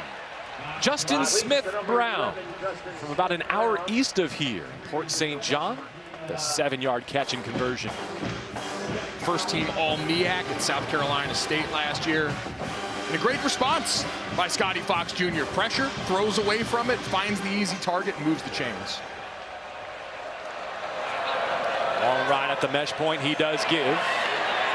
It's a healthy rip over the left side. Seen Dior Hubbard and Sincere Bowers, who had this carry in the backfield. You mentioned it earlier, but no White, no Edwards either. That became official this week. Ty Edwards was their big back. Another knock to the running back room here at West Virginia. Sincere wrapped up in the hole, but he's got enough to move the sticks with 3. Tell you what, JB, been really impressed with the interior defensive line for UCF today. As we see John Walker a little slow to get up, but him, we've called Derek LeBlanc's name a few times. RJ Jackson Jr. We know what they lost in the portal this last offseason, but they felt good about these guys and the opportunity that they have. And they give these linebackers a chance to play fast and downhill. We saw Kelly Lawson with the scoop and score before that. Cole Kozlowski's been all over the place. Some of the best offensive traction of the day for West Virginia. Hubbard gets the take. Look at Kozlowski right there, the wild man himself. 3 years at Colgate, and they said every time they turned on the tape this offseason looking for him, they just kept finding a reason to go back. He kept giving them something to like, and now he's here playing great ball. One more play before the quarter break. Fox leaves the pocket to the numbers and track down. Malachi Lawrence finishes 3 here in Orlando with his UCF Knights on top 35 and a half. So they've been amazing, but they know how to close the door on teams late now that they've figured out the middle portion of the game. West Virginia with 2 plays to get 9 yards. This one denied by the 6'5" edge, Nigel Kelly, who forced the fumble that led to the touchdown. Now a pass breakup. Special player here. We mentioned shutting the door, recognizes, hey, I might be moving upfield a little too fast. Something smells funny. Gets his hands up, makes a great play. A rare chance to play with a huge lead in conference play. 4th down middle. That's on the turf, and the Knights take over again. Boy, Alex Grinch has a lot to be excited about today with this defense. They played fast and physical. I thought the game jumped from Kansas to Cincinnati. Kansas, they present so much pre-snap. They throw a lot at you. I thought that group was playing a step slow. The Cincinnati game, you cut on the tape, they're getting downhill. They're resetting the line of scrimmage. And today, it's been a great mix of both. They've done a good job of presenting different looks to these quarterbacks that have been going in and out of the lineup for West Virginia. And it's given them the opportunity to make game-changing plays like the touchdown that we saw. It was 109 yards only for the Bearcats in that second half, limited to just 3 first downs. Jackson, one mistake on an interception. Otherwise, he's been electric. Picks out the tight end Wade here, and using all 6'2" of that frame for 14 yards and a first down. Once again, taking advantage of aggressive cornerbacks for West Virginia. Fake like they've got the receiver screen out here. Run 2 routes downfield. He takes the underneath route, and Dylan Wade getting a great grab.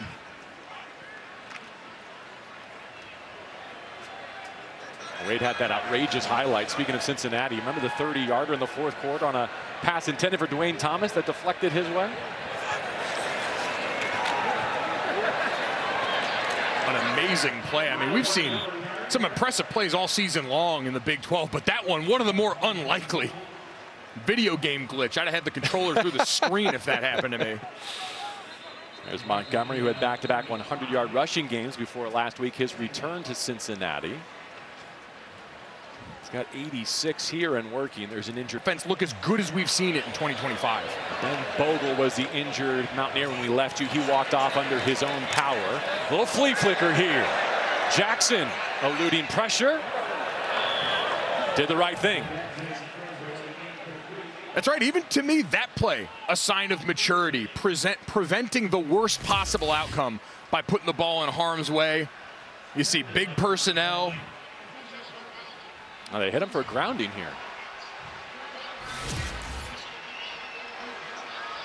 Ground the ball. So yes, he was outside the tackle box. Yes, he threw it well beyond the line of scrimmage, but by giving up the football on the flea flicker, he loses that right. Yes, if there's no wide receiver in the area, now all of a sudden you run into that great catch by this officiating crew.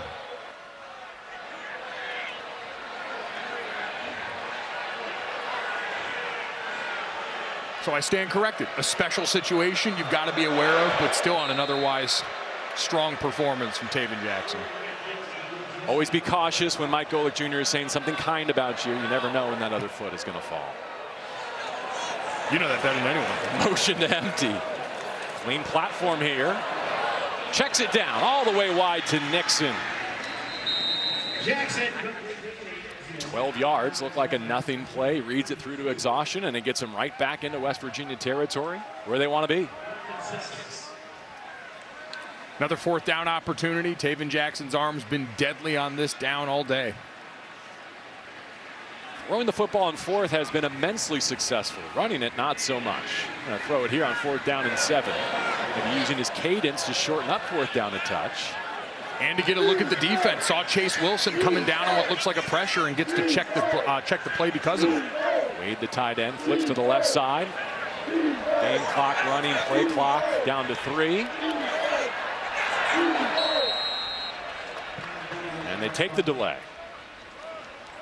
Trying to see if they can get him to jump. Give your punter a little more room to work with here. Delay of game. Offense. Mentioned that bye week coming up. 4th down. I think this is the exact type of win that Frost wants to take into next week. It was good. It wasn't immaculate. There's things to pick out on both sides of the ball, but it's going to be a feel-good momentum win on homecoming as we take a look at the Knights' upcoming schedule presented by Modelo. And now it's a game of count to 6. If they get their 4th here today, can you find 2 more wins? Listen, we know Oklahoma State's had a tough season in Stillwater. Mike Gundy fired there in the middle of the season. So a home game there, certainly an opportunity. We saw Houston playing a great game against Arizona. They're going to be a tough out. That's the thing about this conference is any given week someone can win because it's so deep with quality teams. Veneri puts one in the sky. Preston Fox signals fair catch above his 15-yard line. Timeout us. 4th quarter here in Orlando. UCF looking for a wire-to-wire homecoming victory.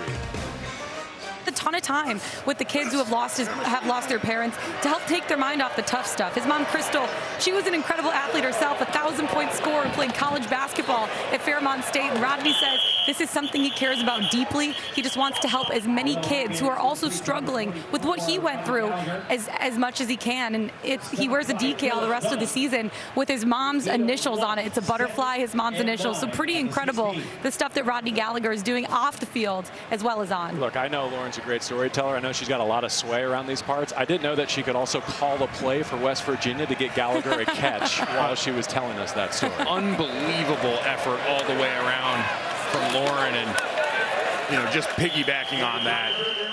It's always great when guys understand and recognize the platform they have as college athletes. We focus so much on the way the sport's changed, but the one thing that's always been a through line is so many of these guys understand I have a lot of eyes on me. I have a lot of kids that look up to me, and I have a chance to go and use that platform to try and help out people who have been through a situation like I've been through. And how about he goes out with career highs, 7 catches, 61 yards, wearing that decal in the rivalry game against Pitt. I mean, that was too good to be true from his standpoint. Walls caving in. They get to Wilkins. Loose ball. Mountaineers pounce on it. Great play by Makani Ole. The ruling on the field is a fumble recovered by the offense. Timeout on the field for an offensive injury. Wilkins writhing in pain. I was waiting to see if there was a face mask potentially there. It looks from our vantage point as if he was being pulled down. Could not tell from which part of his equipment. We'll get another look here. Yeah, we saw him tapping on his ribs, so kind of keep an eye on to see where the shot comes in on this play. Is just hemmed up in the pocket, and all of a sudden that pressure from the interior looked like he maybe just missed, grazed that face mask a bit. Didn't look like fully clamped down. Oh. We've seen that called before, yeah, so surprised we didn't see the flag there. You're absolutely right. But also just hit from so many angles there while you're going down. Saw him tapping on that left side. Whether it's Marchiol with the foot or Wilkins down again here. Max Brown hasn't played much. He's been battling through injuries as well. What was a 5-man competition, and one of the stories of the summer in the Big 12, which direction would Rich Rodriguez go in his return to Morgantown? He said this week it was down to 2. 5 became 2, and they were both the freshmen. And the difficult part with that, too, is as you're repping a lot of those guys, they're not getting a lot of opportunities to work through that. And then once you get to the season, the older guys are getting a lion's share of it. So they're having to learn a lot on the fly here as we get another look at what we appear to be a missed face mask call. And they're not sure if he took a knee to the rib cage there or what happened. But either way, he's able to get over to the sideline. And unfortunately, the punt unit has to come out again for West Virginia.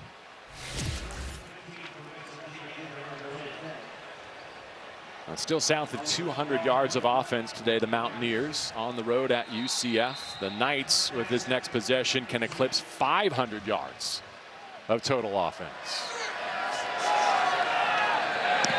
From the Ennin Knights in his own end zone, a side-winding punt. Takes a hop at midfield. Antoine Jackson to daylights. All the way back to the 32.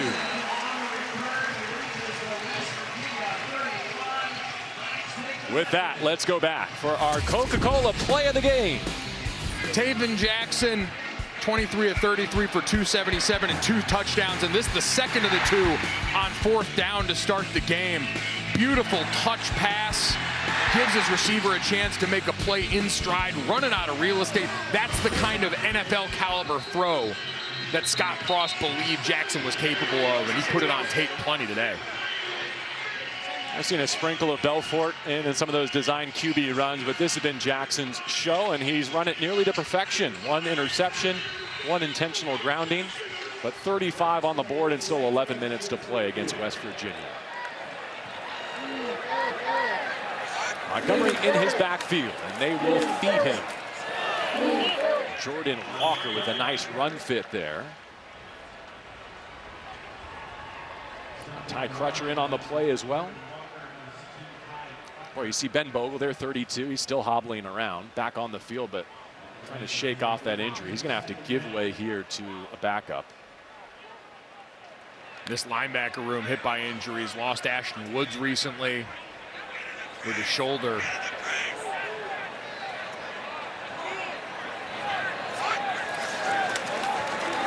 Jackson on the feed.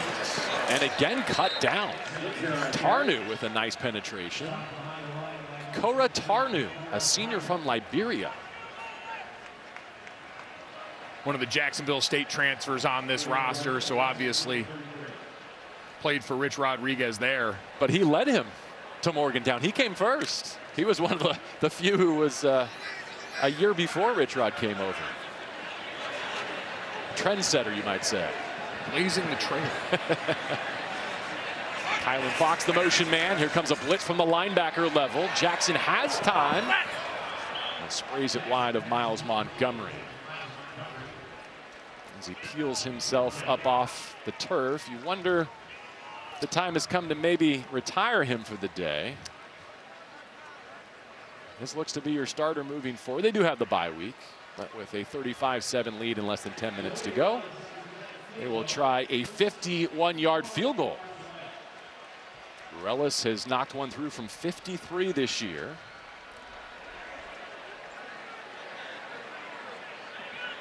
Looking to tack on fourth quarter.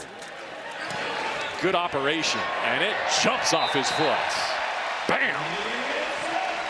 51 for Noe Ruelas, and the lead grows to 38-7. The pride of West Hartford, Connecticut, with his 10th straight made field goal of the season. Take a bow from Hall High School. Number 16 is wearing jersey. Claim titles. It was a great season. It's the whole history of the sport. Let them come take it away. After a big boot from Ruelas, good from 51. They will send it away to the Mountaineers, who are about to bring on their third quarterback of the day.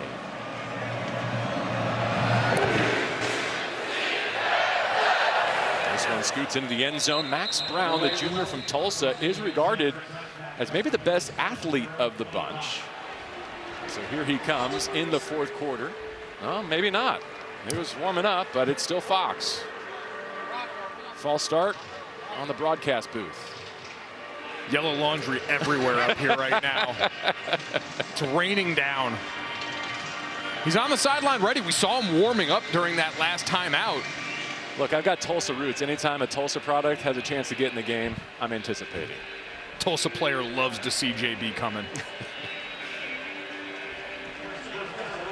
Another tough day at the office for this West Virginia offense. Dior Hubbard driving the pile ahead for half of what he needed. Played in only 2 games last season and did not play in West Virginia's first 3 this year until they got low in the running back room, and now he's part of the mix with Sincere Bowers.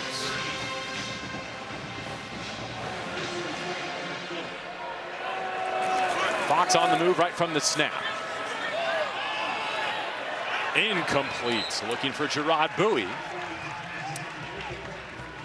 Airtight coverage from Jair Brown.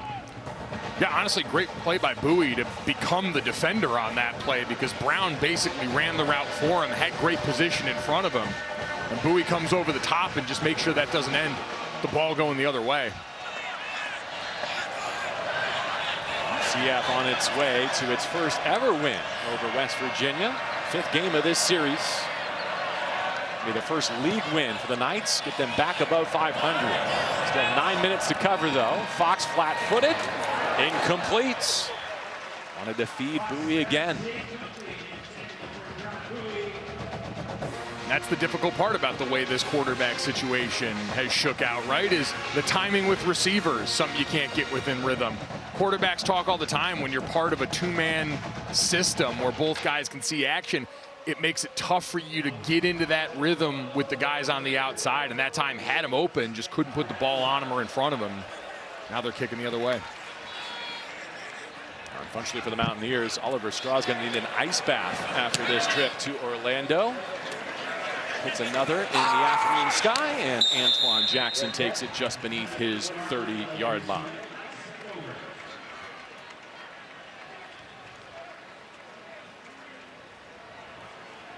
Are you checking the UCF huddle as well for a potential I am. change? And I think we're getting it right now. I think Taven Jackson's day is done. I'm seeing Davy Belfort coming out onto the field.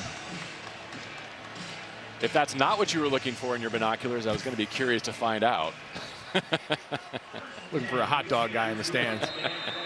Another one of those rubber ducks. I need one to get home with me. A couple of carries so far in the run game for Belfort. Handles the high snap. Nixon with a stiff arm and a spin. 9 minutes to go, but this is 4-minute mode in football parlance as they look to salt away their 4th victory. Yep, you put it on your offensive line now. Everyone in here knows that you're going to be running the football, but your chance to eat up clock and end the game on your terms. We always took it as a personal challenge to us up front, and we see some other guys in there now. Keegan Smith moves over in at center. Patrick Barnett in at right guard. Some of the reserves in up front getting a chance to put some stuff on tape.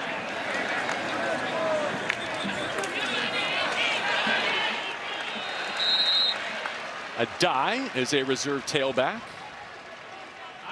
Ajamin Adai, a freshman for 8. The curtain call for Taven Jackson. Completions to 11 different receivers. And to me, that's probably one of the defining characteristics of the day, the high-end throws. But everyone had an opportunity because you had a quarterback that was seeing the picture clearly and making great decisions. The Brazilian at the controls will call his own number here. Helicopters to the 45. You pointed this out earlier, but he's so well liked. We got to see him break down the team at the end of walkthrough yesterday. They really rally around him.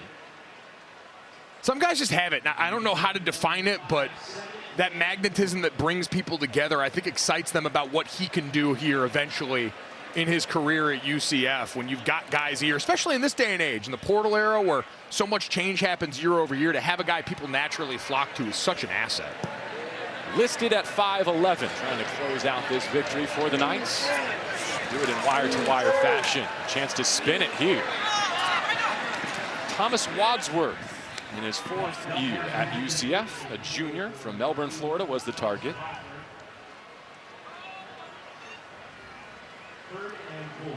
See Cam Fancher taking it in from the sidelines. Got the start against Cincinnati, and incredibly gritty performance. JB took off and run, and Scott Frost said, you know, we don't want to see a quarterback put in harm's way that much, but the respect his teammates have for him based on how he put his body on the line, can't say enough about it. Putting his foot in the ground, and getting vertical. Belfort motors for a new 1st down. In West Virginia territory, Jordan Walker hangs on for the tackle. 13 on the turf for Belfort. Getting up and going fast, but you see him put his foot in the ground out here, leave him in the dust. Great dynamic play. Cheer on your teammates from the sideline. You love to see it. In position to go fast, as you referenced, but draining clock as they go. 6.5 and ticking. Handles the high snap once more. Eddie Kelly Jr., an Orlando product, a defensive lineman for West Virginia, jumps on the back. Adai gets another carry. I like that they're giving him a chance to run the offense here. You mentioned get up to the line quick, you use the snap count, now they can look over, get in the play they want, drain the clock at their own pace. He gets to hear from his coaching staff, too, all the way until this play clock hits 15 seconds. The coach-to-player communication system is open until now.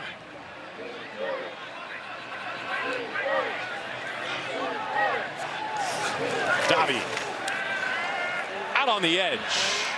He delivers. Caught in space. To the pylon. Touchdown, UCF.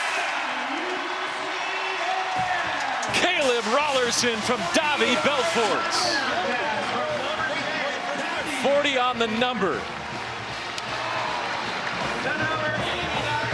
Again, what great reps, what an opportunity. And you put him on the perimeter. We saw the athleticism when he called his own number on the run in the prior play. And so here they get him on the perimeter. A nice, easy, leveled concept on the outside.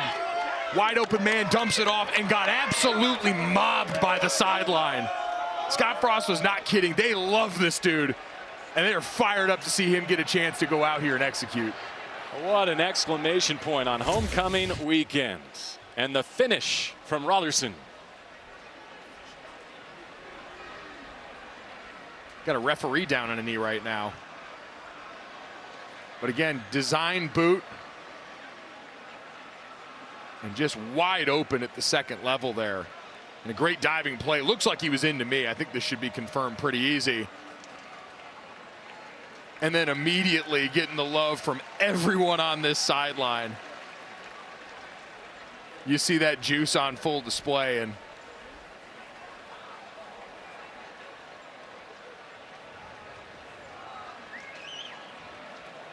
now Caleb getting his turn too. Welcome back to the sideline, the freshman receiver. Marlo Fitzgerald is our umpire, shaken up on that play you mentioned, Mike. Good to see him making his way off under his own power. I hope he's all right.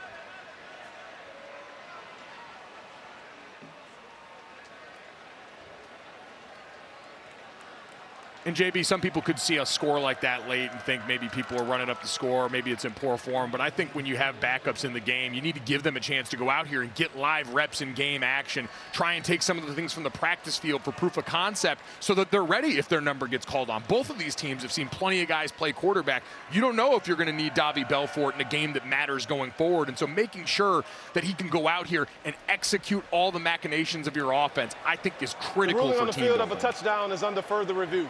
They've heard the announcement that after attending to the umpire, now they will go look at this touchdown. So it's a ball carrier inbounds. If the pylon gets triggered, he gets goal line extended. I didn't see the pylon get triggered until much later. Until he was down out of bounds. Breaks the plane right there before anything's out of bounds. That left foot stays off the ground.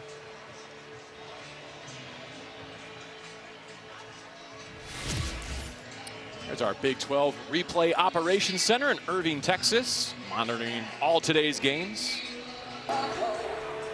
After review, the runner does not get the goal line extended since he did not touch down in the end zone or the pylon. The ball was in his left hand. It went out of bounds at the half-yard line. It's first down UCF at the half-yard line. We're looking at the right thing. Did he ever trigger that pylon? And even though it went down, it spilled. It was not of his doing. And you pointed out he was in the black paint before the pylon moves. Great catch by the replay room. And now another situation and opportunity. We mentioned putting it on your offensive line. And we know UCF going back a couple of games, I believe against Kansas, got shut out on the doorstep in a similar situation. And so to try and go out here with your second unit and right that wrong. See if Davie can double down on the celebration. Just denied the passing touchdown. And goal from the one. Spits it out low. Big hits. Still on his feet, Dwayne Thomas Jr. could not get away. It's a moral statement by West Virginia, isn't it? -4 on that tackle for loss. Jordan Walker there. Zay Jennings, too. I tell you who didn't want to see that celebration twice. Zach Alley's defense. They've been hitting all day on the outside, too. Give them credit. We got an extra offensive lineman running off the field for UCF right now. Because they substituted an official standing over the ball. UCF takes their first charge timeout force of the the Knights half. to spend a timeout here. This shows you how serious it is, right? They're down in the low red zone. They want to execute. Doesn't matter what the score is. It's about playing and executing to your standard, no matter who's in there, no matter what the time on the clock is. And so Scott Frost is going to go on the sideline with his quarterback newly in the game and make sure they're ready to go.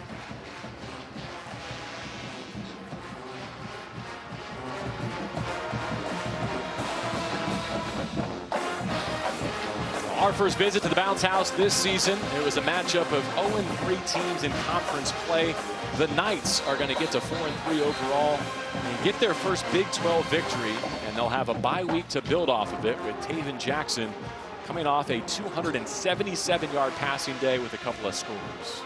Over 300 yards passing, 239 yards rushing on the day as complete an offensive performance, and you got the turnover you've been after on defense. Keegan Smith, new center. They're going to send it back to Belfort. Big stand here from West Virginia. Walker's been involved twice now. Someone lost a helmet there. That was Nick Taylor. Loss of 5, 3rd down and goal. We talked about that opportunity for the UCF reserves. Similar opportunity for some of the guys in the bench getting a chance down here in the low red zone. They've knocked them back on every play. All UCF's done since they got shut out in the doorstep is go backwards. A personnel switch for this West Virginia defense.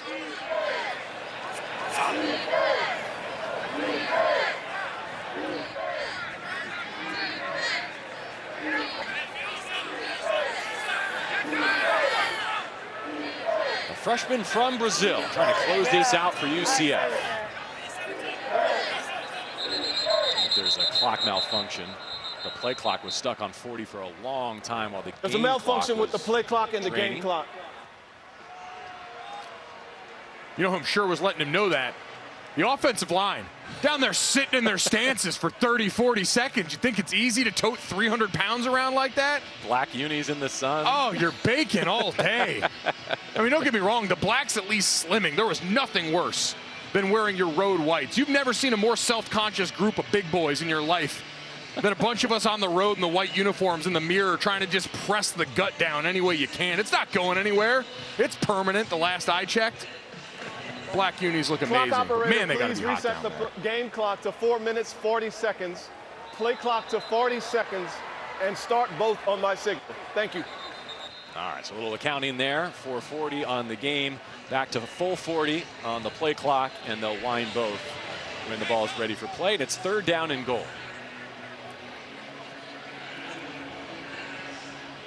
UCF started the day up 14-0. West Virginia got a 4th down stop and a touchdown to cut the deficit in half. A touchdown, the only points of the day for the visitors.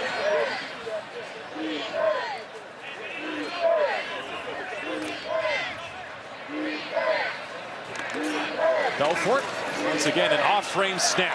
No trouble, slicing to the end zone. Touchdown, Davy Belfort.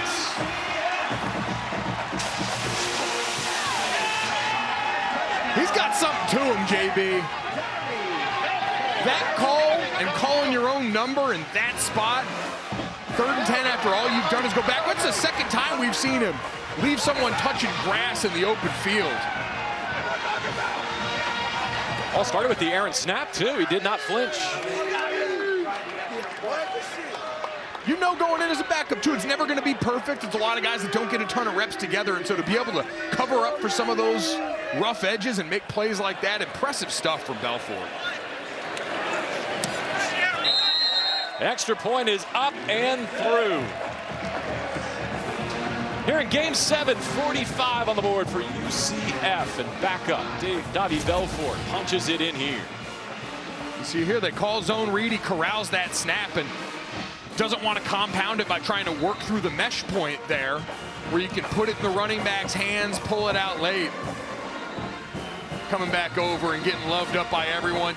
After a fall Taylor Swift album release. I was wondering where this was Life heading. of a Showgirl comes out, make it 33-13. Where did you have that written down? Let me see this. 4-4 directly after new Taylor Swift releases. We want to get the whole picture here. That's the life of a showgirl, babe. Kudos to Ken Landis, Adam Woodman, our hosts here at UCF. Thanks for a great week. Mike Montoro from West Virginia, assisting in our preparations as well. Tons of bangers in there. You're going to have a great time sitting there head bobbing on the plane. I can't wait. I'll give you a full breakdown of my thoughts after I listen to it. Let me just mention, Dior Hubbard with the reception, then you two can keep going. Feel free to take this to the finish listen, line. I mean, a Max Martin and Shellback production. You knew you were going to get big, loud, fun pop. It's the Travis Kelce-inspired album. She's having a great time. She's engaged. They're in love. It's beautiful. I love how passionate you are about this, Mike. Seriously. I don't have a lot of hobbies, Lauren. I know. We need to get you some hobbies. College football and Taylor Swift. That's about it. The quarterback was outside of the pocket, and the pass went beyond the line of scrimmage. It's 3rd down. Scotty Fox out of the pocket. I'm just watching your brain trying to figure out where to hit the dismount coming off that. I didn't know whether to give you one more lap or to get back to 3rd and 4. Fox drives one. That is nearly intercepted. Jaden Gould driving on it. Trying to find Rodney Gallagher again. Been a target he's gone after often since Scotty Fox Jr. came back into the game. But again, young quarterback, true freshman in the game. We mentioned the first true freshman quarterback to start for West Virginia since the 1950s. One of the things that happens is you tend to stare down receivers, and when you got zone defense and eyes on you, it gives them a chance to break and make plays. Richardson says, get away on that punt, and it rolls down at the 24-yard line. All right, so 3:36 left to go. West Virginia still searching for. This is where you force them into obvious pass situations. And when we saw that touchdown, it was a chance to present a blitz look, try and buy up the protection in the right way, try and get a free hit on the quarterback. And you earn all that by playing disciplined football for the other 2 downs. Brock Hansel is the new quarterback for the Knights. He's a redshirt junior from Lake Worth, Florida, went to Park Vista. Hansel, so hot right now. Nicely played. Stick the Zoolander dismount and everything. It's been quite a day for you. I don't have just one look, JB. Can't turn left, though. Not an ambi turn.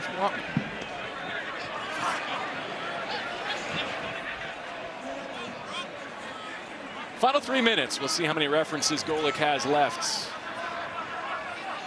Could do this all day.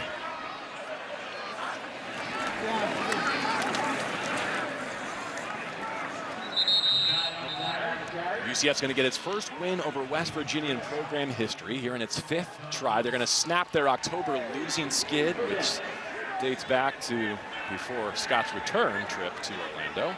Back in 2022 was their most recent. Intercepted. The Mountaineers cap their day with a defensive highlights.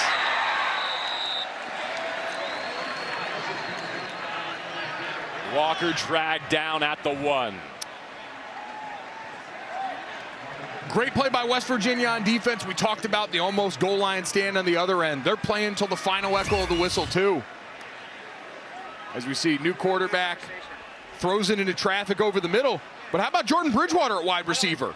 Running down, making a play on the doorstep. We saw what almost happened for West Virginia on defense when they made the effort play to get him out at the 1-yard line. You just never know. So Scott Frost's going to have stuff to clean up still off this game. That's what you love as a coach, going into a bye, coming off a win. But he'll also have great effort plays deep into his roster like that he can show off. So Wilkins' rushing touchdown of 6 yards, the only point so far for West Virginia. Scotty Fox has a snap sail over his shoulder. Able to cover it at the 20-yard line. Knocked off the doorstep, and there is the point you were making. Who knows, when you make a tackle and prevent a touchdown, what can happen next? Just right through his hands, coming through hot. This is the 2-minute timeout. 2 minutes, West Virginia and UCF. Fox hits the crosser. Smith Brown to the end zone. 20 yards for Justin Smith Brown's first touchdown. Really on the field as the runner was out of bounds at the 1-yard line. Or not. First and goal, West Virginia. That left pylon on both sides really giving everyone fits. They mark him out at the 1.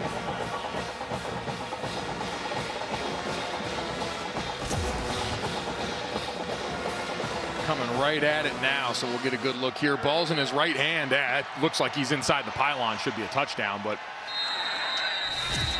West Virginia gets it another way as they plunge in from the 1 with Hubbard. And so with 1:46 left, all that should be left is victory formation for the Knights. The interception turns into a touchdown for the visitors.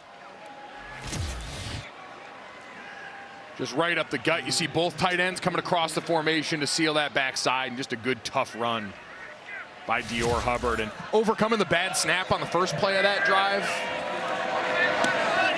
Put 7 on the board. Another miscue, unfortunately, as it clangs off the upright for Hensley. And so the score remains 45-13. In this era, it's still built through high school recruiting as your foundation, and then you go out and you find impact players in the portal. And Rich Rodriguez has said he believes he knows what it takes financially to be competitive in this conference, be competitive nationally, and he believes they have what they need here at West Virginia to do that. Especially last week, you may have seen this headline that the university approved an additional 140 athletic scholarships, bringing the entire department to 400. That puts them near the top of the conference. And reportedly about 16 of those will be football scholarships. So again, pouring in resources to helping Rich Rodriguez get this rebuilt. You know, in his own words, he says no one's more impatient to win than I am. That's why we go so fast on offense. He says this week he's not giving up on this year's team at all. And every day he wakes up asking, are we doing everything we can to win right now? And it just takes time. And I know that's not a fun answer in modern college football, right? Everyone thinks, oh, you should just be able to snap it into form. I think nationally we've been less patient than ever with new coaching staffs, but hopefully that relationship here, the plan that he's laid out for them, and the success they saw him have in the prior stop, give him some time and usually good things happen. All right, trying to run this one out now. 10 yards on the turf.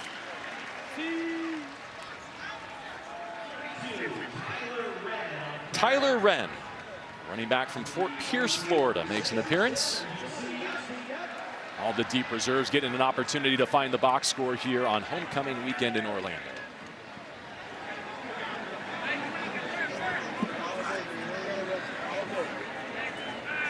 Hansel's second possession after throwing the interception. He's behind center. Take the play clock to single digits as he takes the snap. Another big run up the middle to the 44.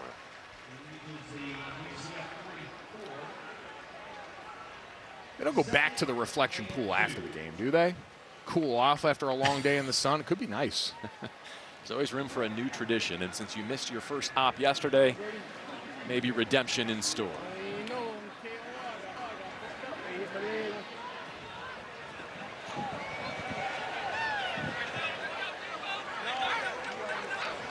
Six-game Big 12 losing streak is over for UCF as they get it out wide and incomplete. Looking for Jordan Bridgewater.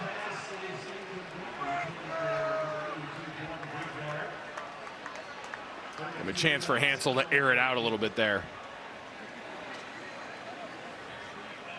Once again, the early deficit was the story of the day for West Virginia. It's been a theme to their first half. Outscored by nearly 70 points in the first half this season. And then UCF poured it on from there. 45-13 will be the final. It's an October win and one that Scott Frost and the Knights have been waiting for. It's a conference victory, and it is the first in program history against West Virginia. Great step forward for UCF. Scott Frost can show proof of concept in the meeting room to a team that's been chomping at the bit for this moment after that three-game slide. They've been close, but that only counts but so much. He wanted to see them take those big plays to the field, and Taven Jackson